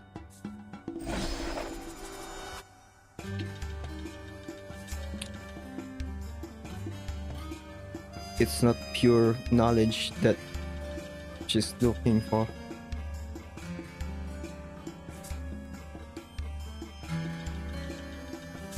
It's similar to a case that the smartest people can be the stupidest sometimes, and the most mediocre and unremarkable people can solve the hardest puzzles.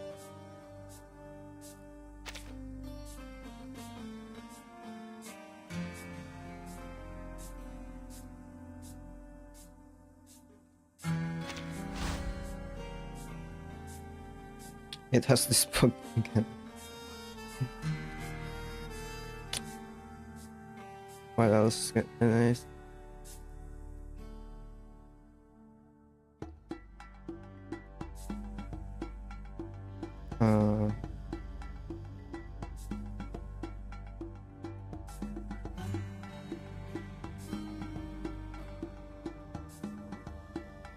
It's like her character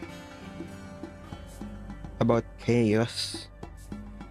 I don't know if this makes sense.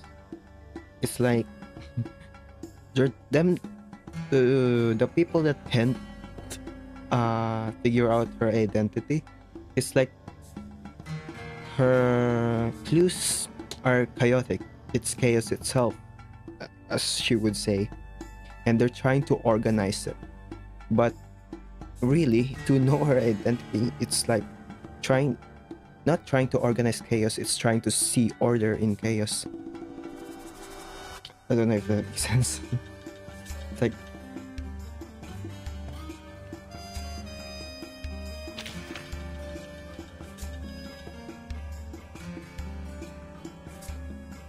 wait a minute. What?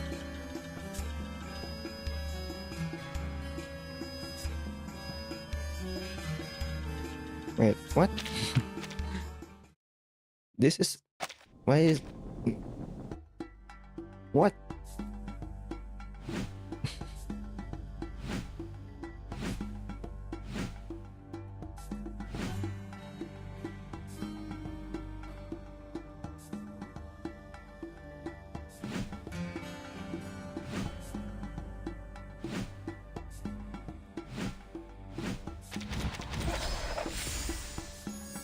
Why didn't it?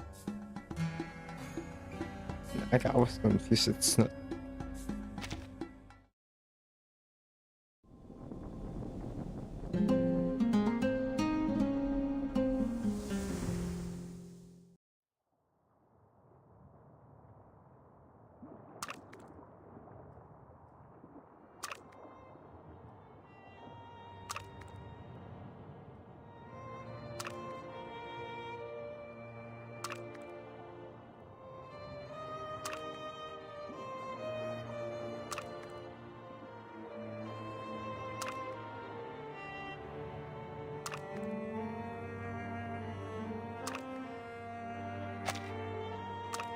Severed rope lay damply on the table.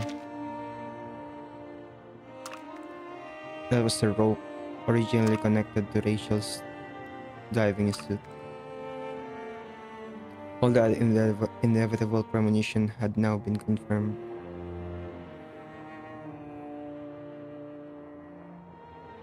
I don't understand why she went. This is practically suicide.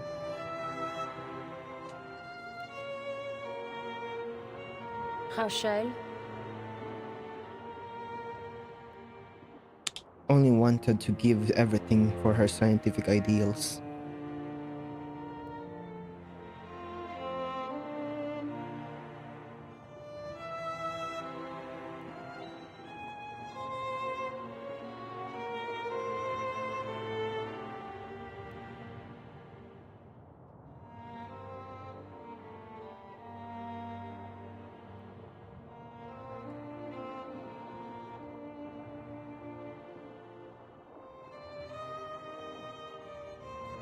In this era, where the storm has stripped science of all meaning, this is her last remaining fate.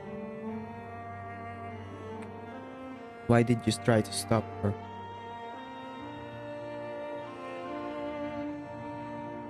If she dies because of this, then everything is gone.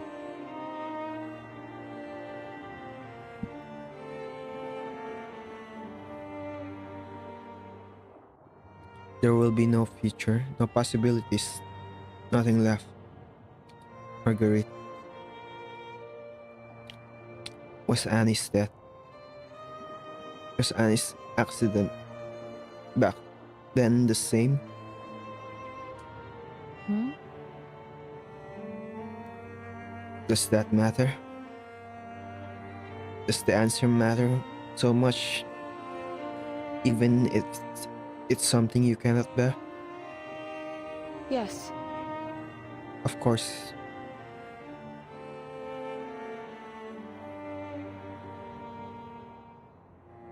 Marguerite, more than once you've hinted that Annie's death had something else behind it. Haven't you realized that the one constantly making suggestions is you, researcher Blackwell?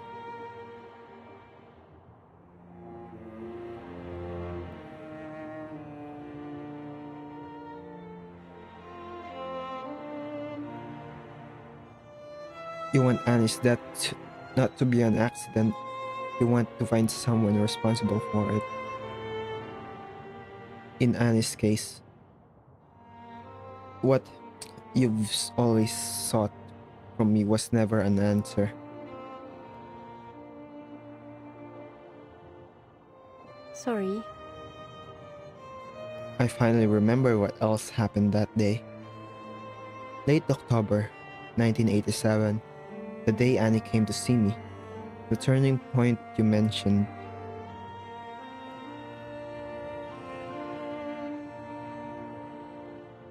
And then Marguerite did not answer, instead changing the subject. Do you remember how I predicted your arrival, researcher Blackwell?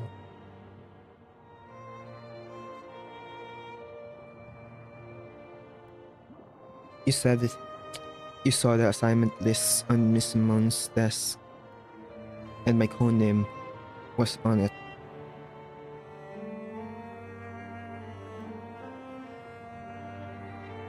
And I once used that pen name to publish articles in Cambridge. campus papers.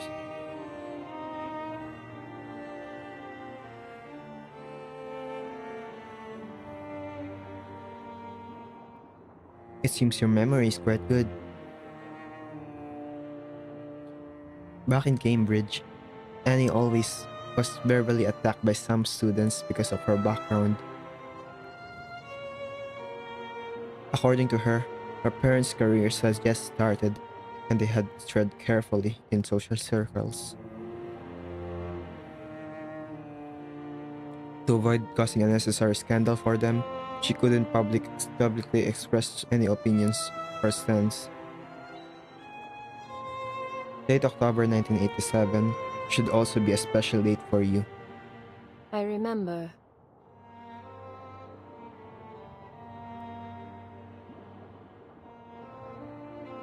That was the day you first appeared in the school paper under the name Blackwall.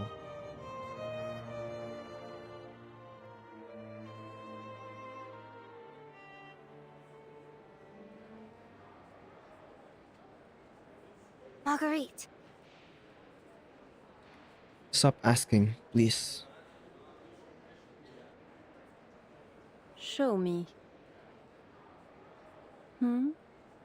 What did you bring?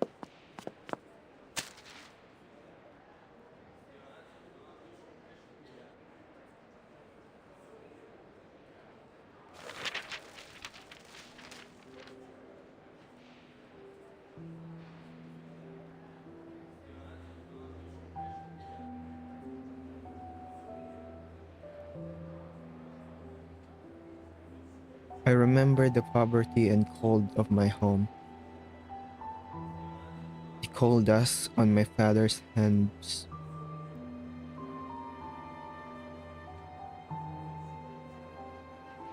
I remember my mother's wail when we received news of my father's death and the crushing anger that ground me into the dirt. Oh, A submission from a student from a miner's family. Both her parents died 2 years ago.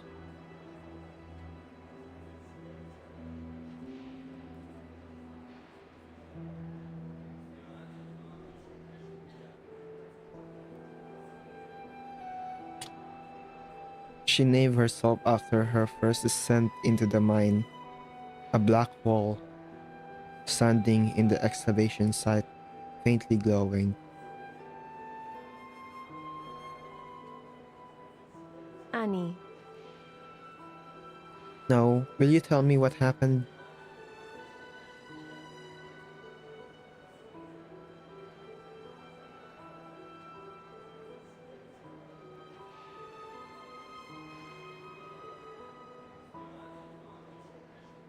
After the article was published, many students thought the perpetrator and beneficiary described in it were me.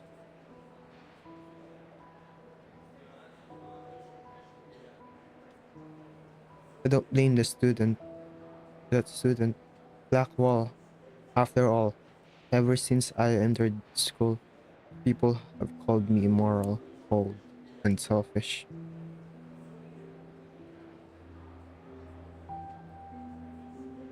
And that article simply gave them an opportunity to attack you? I I don't know what to do, Marguerite. It's not their fault either. They can choose their backgrounds or positions. Actually, I met Blackwall today. She didn't notice me. Those were precious lives, all lost before my eyes.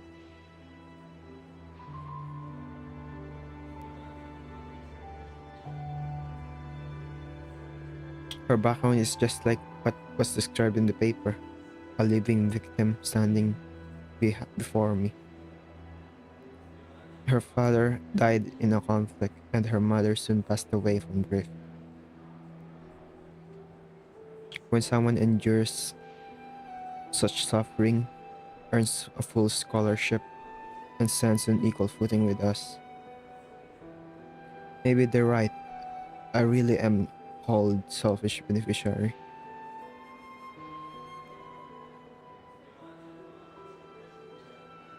Sorry, Marguerite. I shouldn't have told you this. You must think I'm strange. I'll go back now. I won't bother you anymore.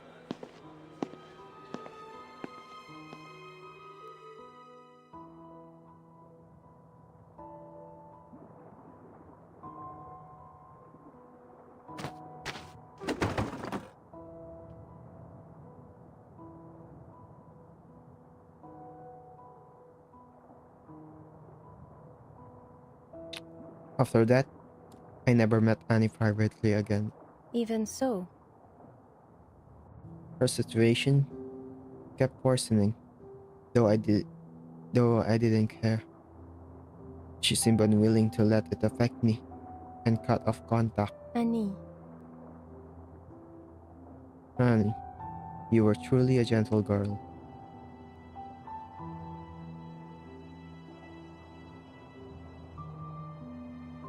Later, there was a theft reported in the chemistry lab. Some materials went missing, including agents that could trigger a heart disease. Who knows? Maybe it was just a coincidence. I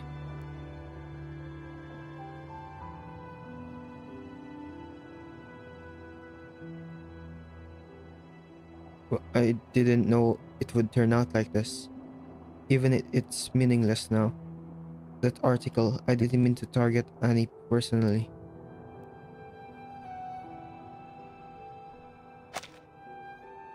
I only wanted society to not forget what happened to my parents. Was it me? Was I the one who harmed Annie?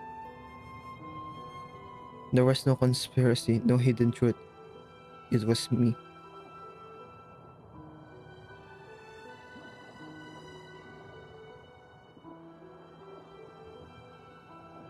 It seems you can't calmly accept the truth of an accident, researcher Blackwell. oh,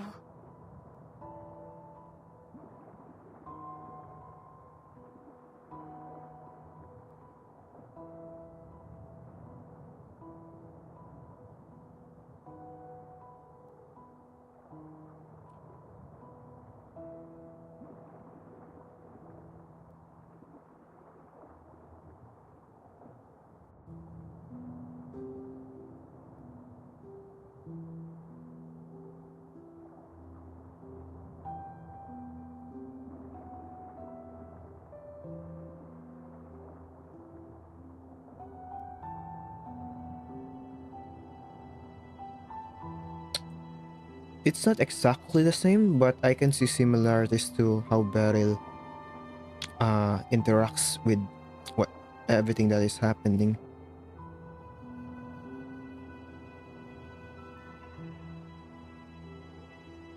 Like around her.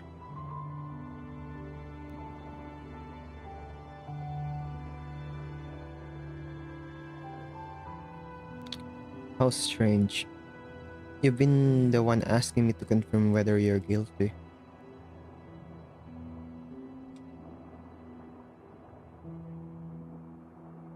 Everything is connected. Maybe you didn't target her directly, but you indirectly caused her situation. Oh my god! I just realized the metaphor is it's referencing the literal Lorentz butterfly. Oh.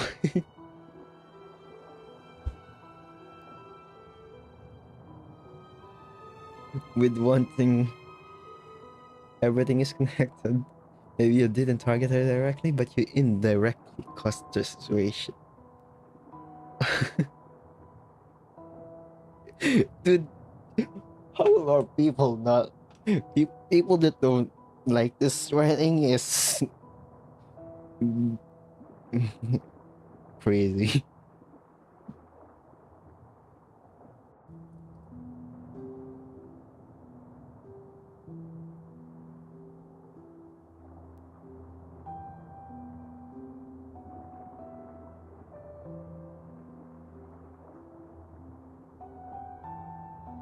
What are you talking about? Hallucinating.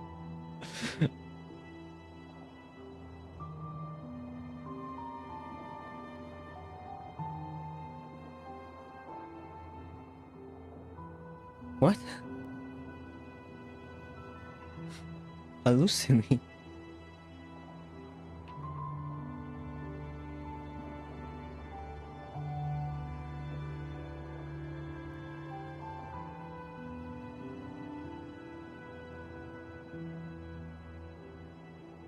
Marcia is in complete opposite mental state of Marie.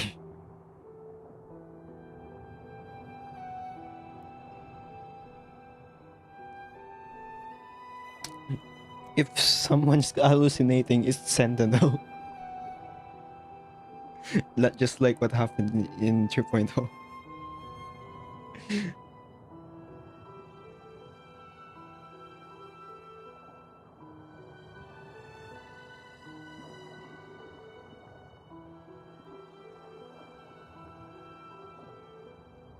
As Annie said, it's not your fault.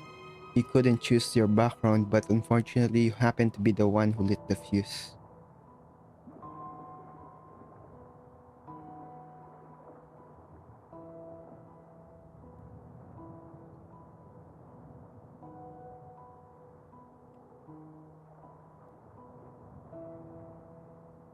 Subconsciously, you sensed all of this and felt uneasy, so you desperately sought a true culprit.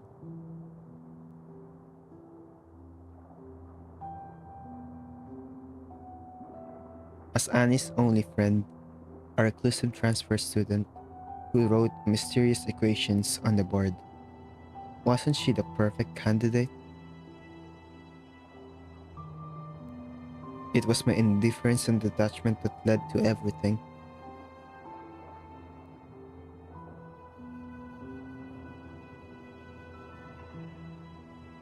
Sorry.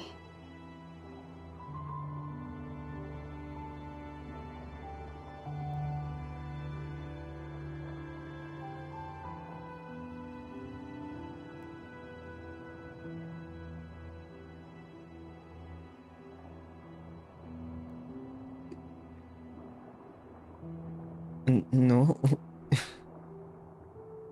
If somebody would have had illusions on chapter 12, it's gonna be Vertin.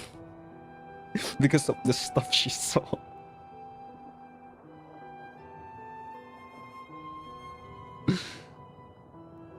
But no, that didn't even happen. I admit my guilt. But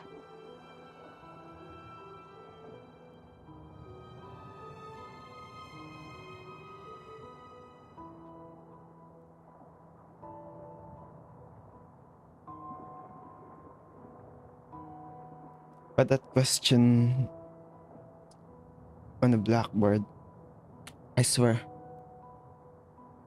it was analyzing Annie's behavior. That's why I became suspicious.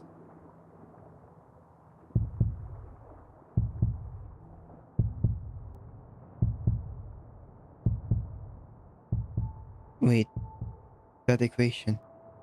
You wrote it deliberately for me to see, didn't you?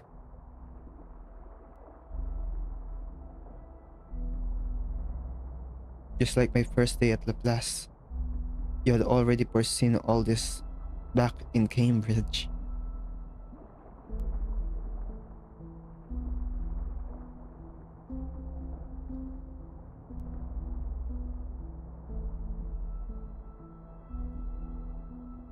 You made me think all my actions came from guilt and a sense of justice, but step by step, I walked into the script you had already prepared.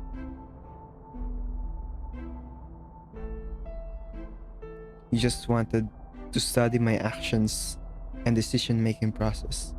You gave me a problem to see how I would solve it. but I don't understand. Why would you do this? And Rachel, You orchestrated all this. What was your goal? What you should do is... Discover that yourself. It will be more interesting. It's quite obvious. Confusion, disbelief, incomprehension.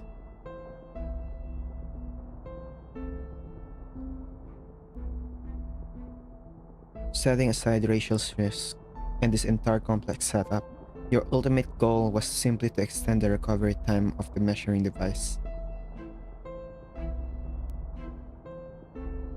That way you could obtain the most authentic and effective observation data. That guess was insane. Could it be that all of this was just to uncover the truth of the storm?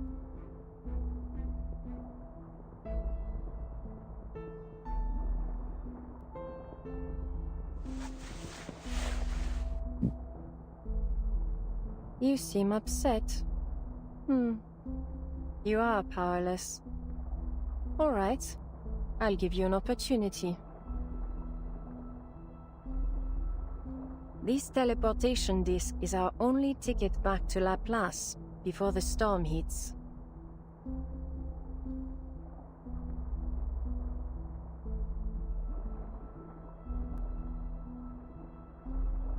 As for my purpose, you may follow your usual suspicions and make a bold assumption. Now, make your choice. You could choose to leave me stranded here in the storm, to punish me without worrying about morals or laws.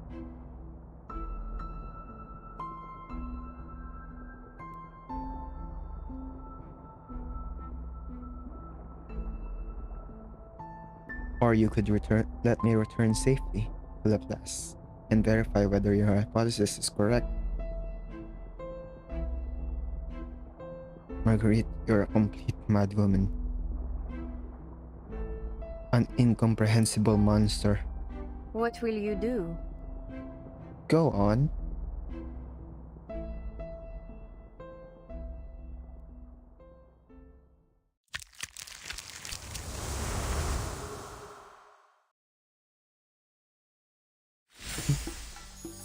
So, this is really good. Let's just continue.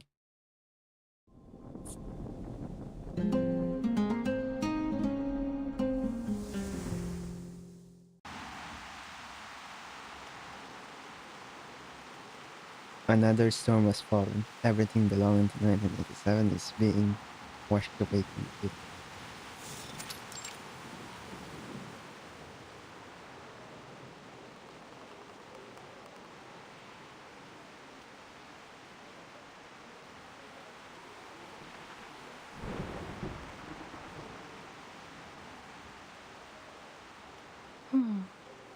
Storm.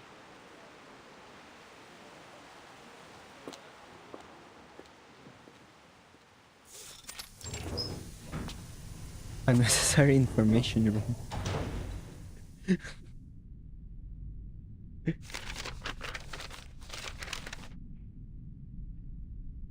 Interesting. Found it.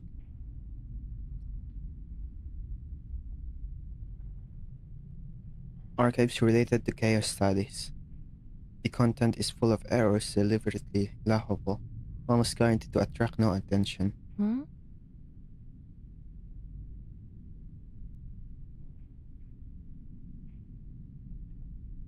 But why is there such an exquisite puzzle hidden here? It's completely out of place with this crude document.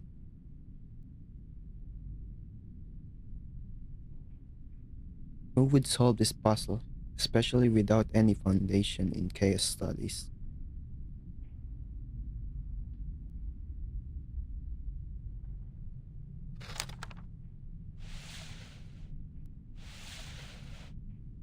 Oh?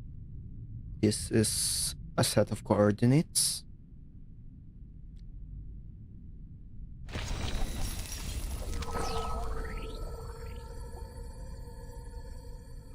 Whispering code.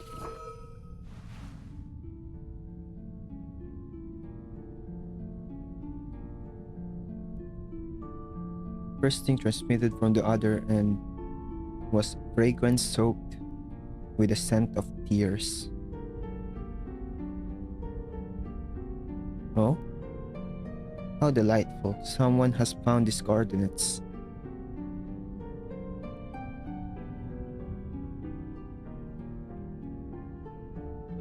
This is the first time someone has solved the puzzle I left in the computing center. In my opinion, I wouldn't say it was particularly difficult. But considering the conditions, it was nearly impossible.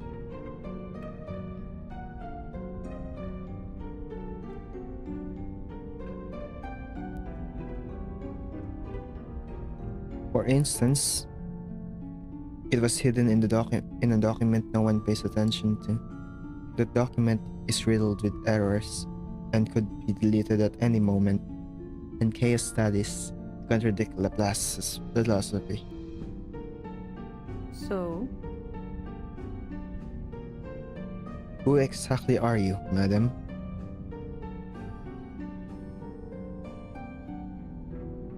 My name and identity are unimportant. I have lived for a long time. Such things no longer hold meaning for me.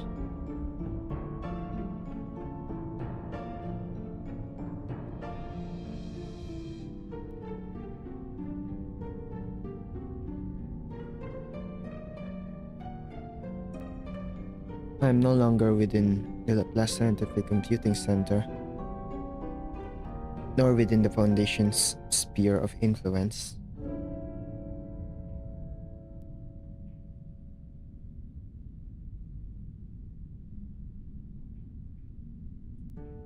I left these coordinates only to invite you to join a secret society hidden within the computing center, the Institution Lorentz.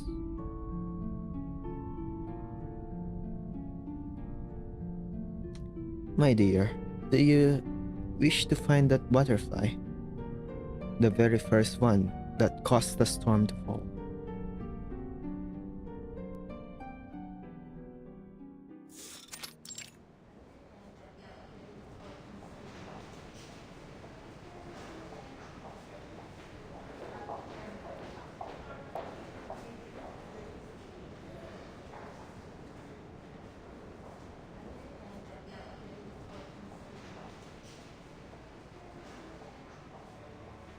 Rachel, when will she recover? I don't know. Researcher Blackwell. I'm not a professional doctor.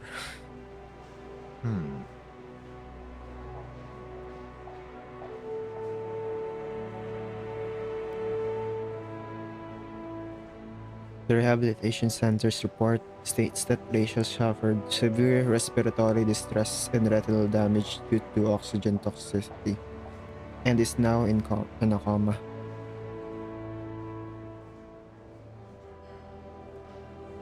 The monitoring instruments on her show that while retrieving the sensor, she seemed to have encountered an accidental incident underwater.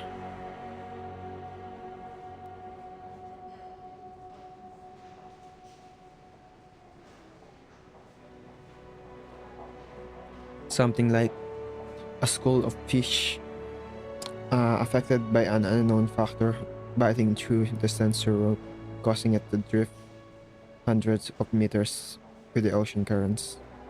An absurd scenario that prolonged that evil time.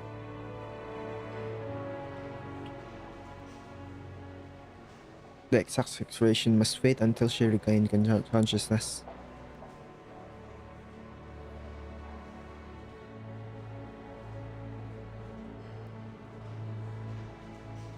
She also saw some symptoms of the storm syndrome. Unfortunately, the observation site was far from the center of the storm, so Rachel wasn't severely affected and was able to remain conscious to deal with the situation. Yes, quite fortunate. perhaps that part was designed as well. Was part of the design as well.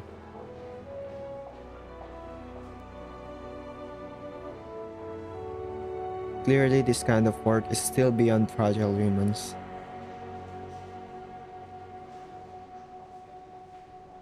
Team Leader Ulrich. Even if you are an awakened, I don't want you to violating protocols by returning to the safe zone at the very last moment before the storm falls. I don't want to. I don't even flash forward to chapter 10. No.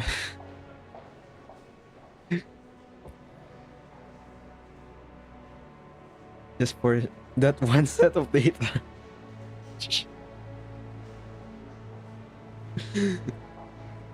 It's exactly what happened in chapter 10.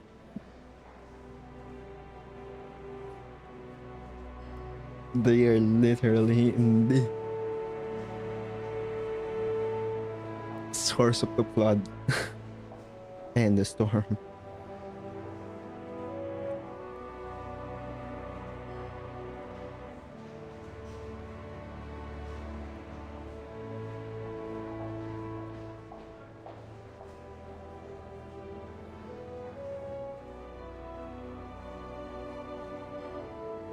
Some dangerous task must be done by someone, and an awakened are suited for that.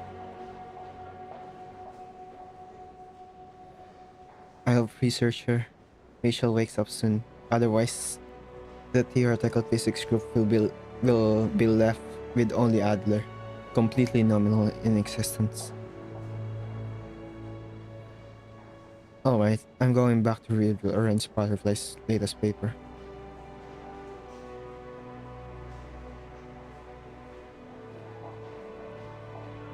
She has calculated some coordinates where supernatural phenomena might occur and believes they are related to the core mechanism of the storm.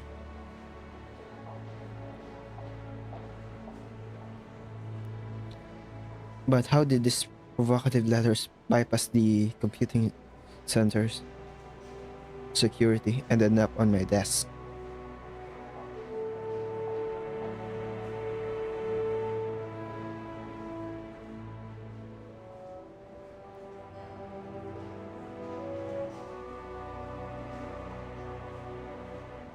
Supernatural phenomena.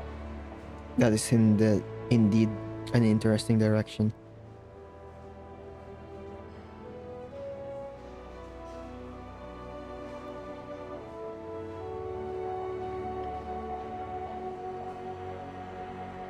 Researcher Blackwell. I thought you weren't interested in arcane theory. I've simply come to understand something. Her true objective is actually that simple.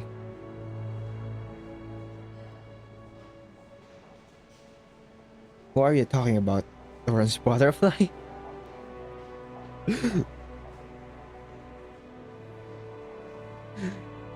No, it's nothing.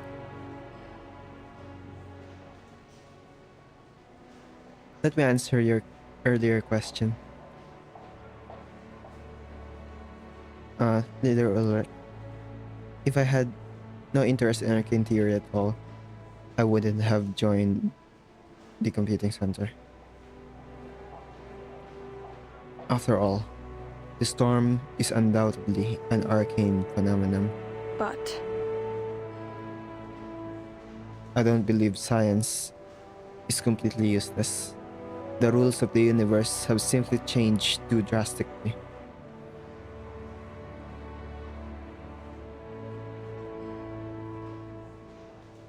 Science needs to begin an entire new journey by integrating arcane theory. yes,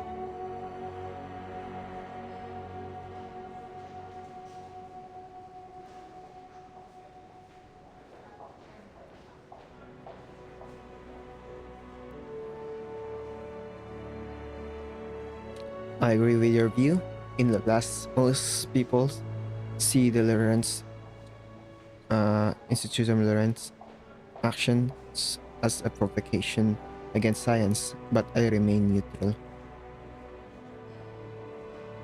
Just as Lorentz Butterfly said in her letter.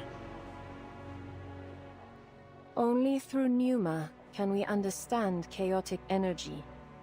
Only by monitoring the ebb and flow of chaotic energy can we measure the storm.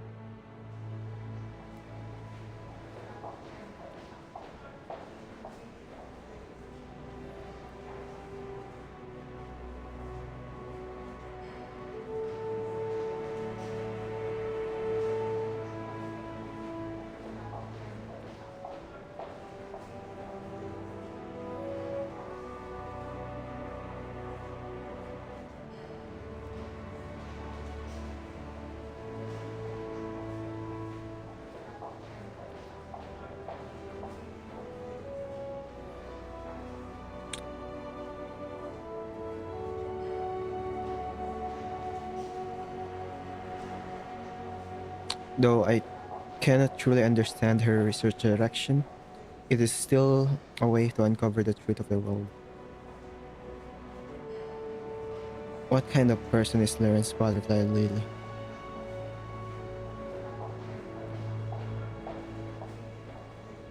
A genius, unbound by rules or limitations.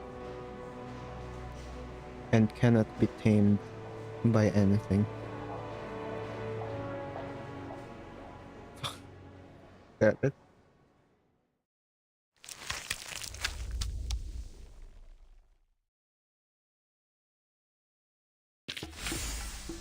That's so good.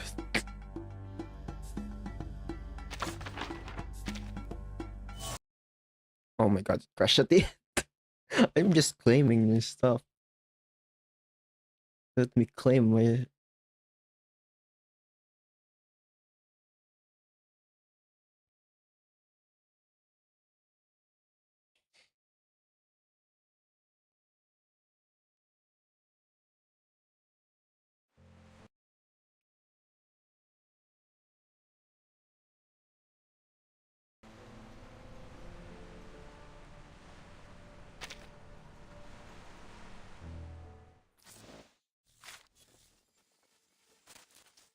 Transitivement topologique. Calcul de l'exposant de Lyapunov max. It's already claimed, right? No, it's already claimed.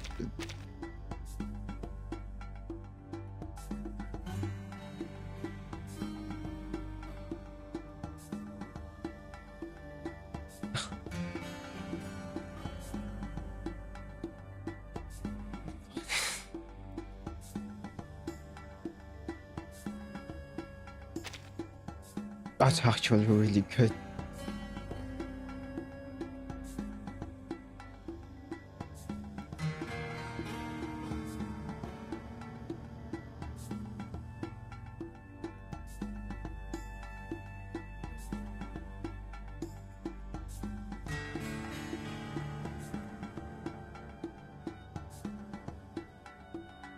That's probably my favorite in 3.0. I don't know. I'm not gonna like try to remember my rating. If remember the old one, but I only compare to the recent one. Especially the entire thing, that everything is just referencing and like a metaphor to the Lorentz Butterfly, like the phenomenon. That's like the moment I realized that,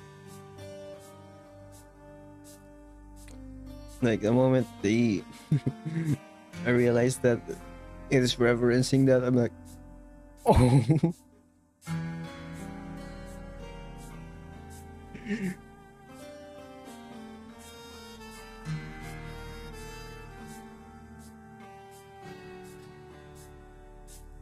I don't know if they can top that.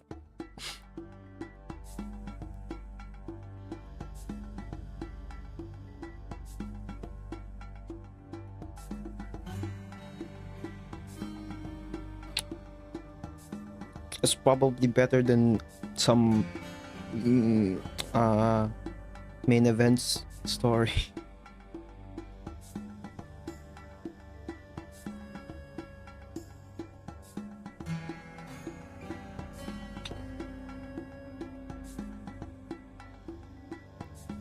Oh, oh god.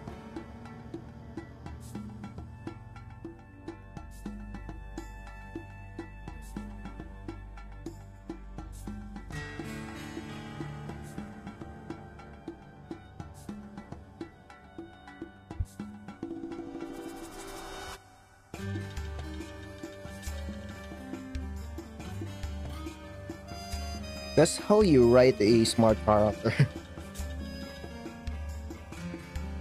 When you yourself feel dumb, and suddenly when you realize everything, you feel like sudden burst of knowledge is flowing in.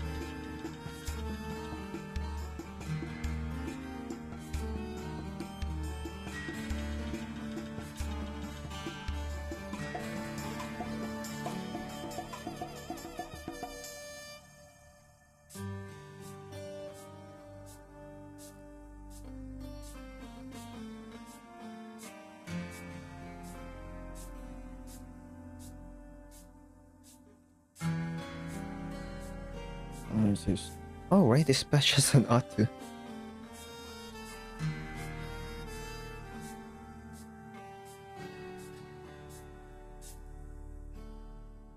It's Patches and Atu. And it's the other one, the second type of Atu. This patch is happening at the same time as chapter 11, which also has an Atu.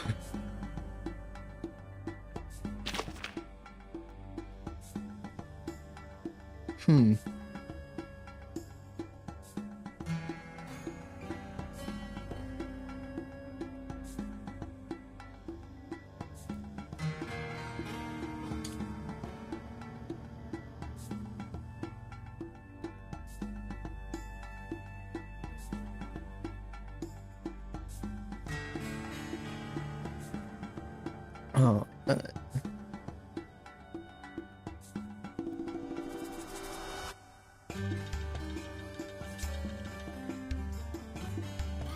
I really hope the finale.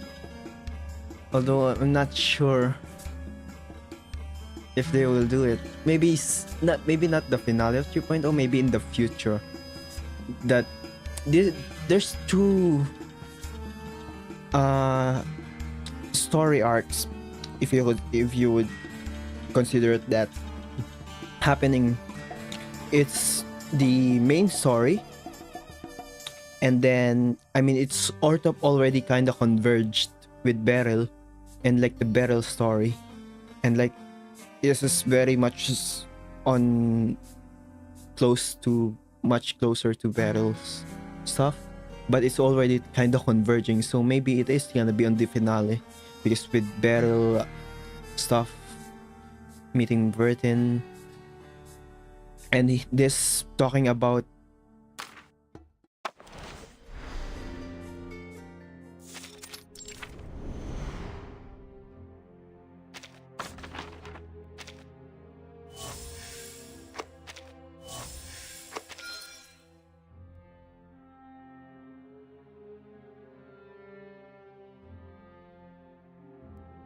Mithril.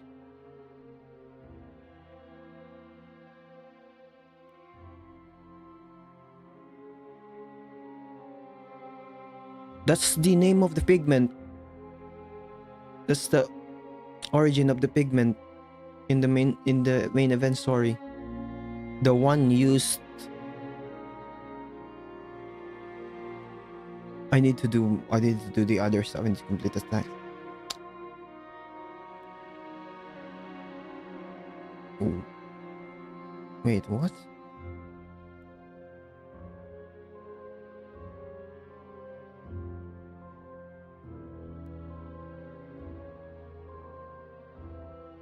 Yeah, the mithril stuff.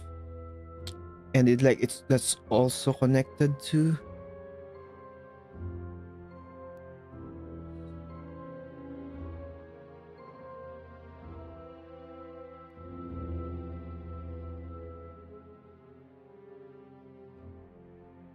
where is it? Where the hell is it?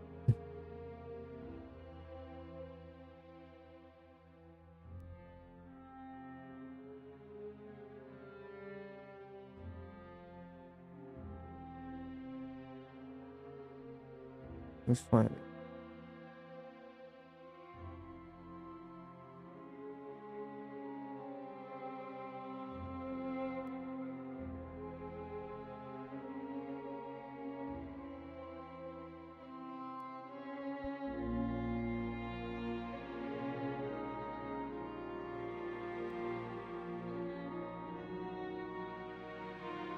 Yeah, they use that for vessel installment. The Umber Room experiments with Ord. Mithril. It's white. It's a white pig.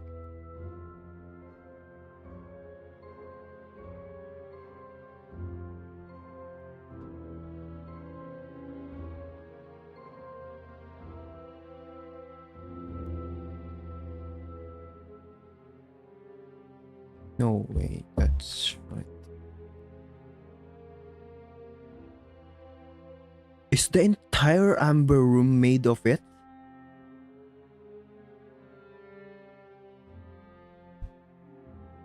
Pour véritablement comprendre le chaos.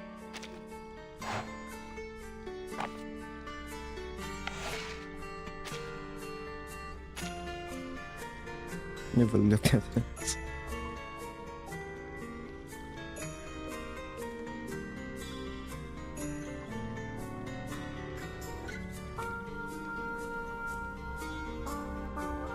Do they not have it here? Oh, it's a cutscene. What am I saying? Of course they don't have it here.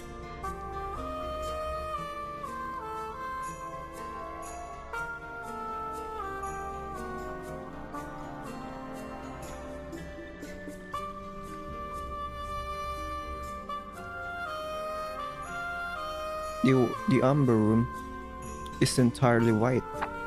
The pigment is white. Mithril. I'm just gonna say that because they just named it there. And it's used in the experiments. The entire room is made of mithril.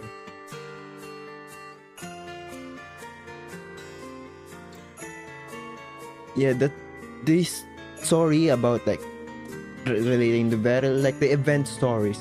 I'm just gonna say this straight up. It's the event stories right now. Two of the event stories are directly connected. The battle storyline and stuff like that, plus the main story chapters, and with battle going into main story, and then this having introduced mithril, which is used in vessel installment.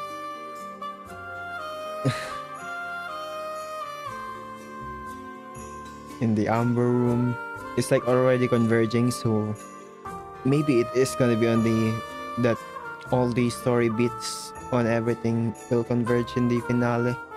But if not finale, so definitely in the future.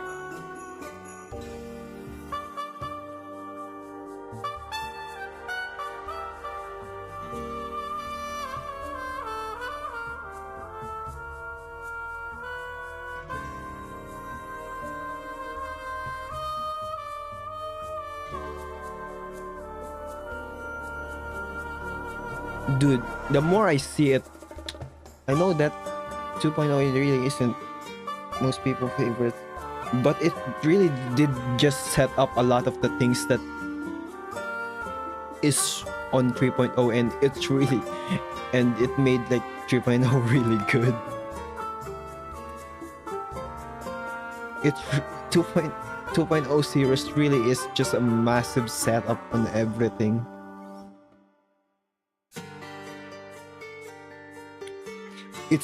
it's like set up from the beginning. It's set up Beryl storyline, and then we get Beryl, and then everything just kind of goes in starting from 3.2, and then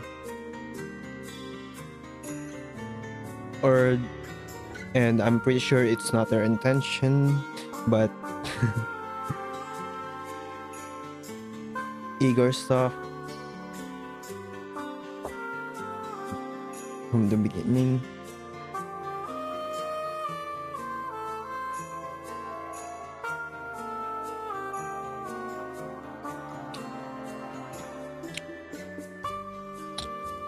I really hate that.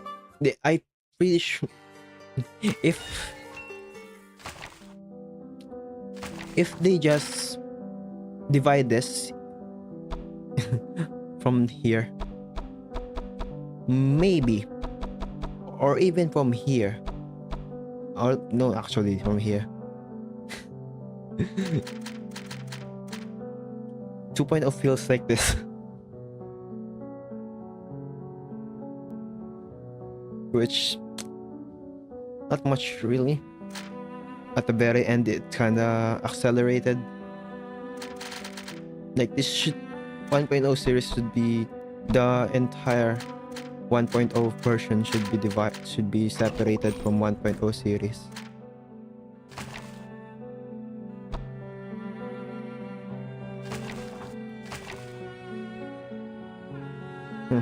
Anyway, it's so late. I need to.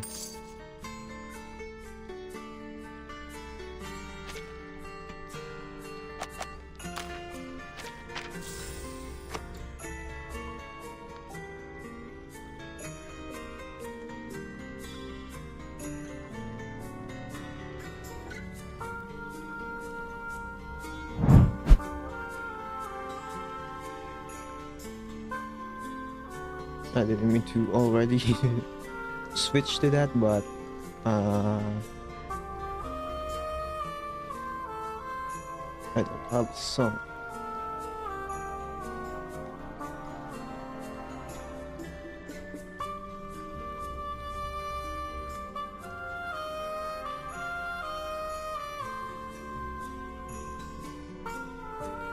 Anyway, see ya.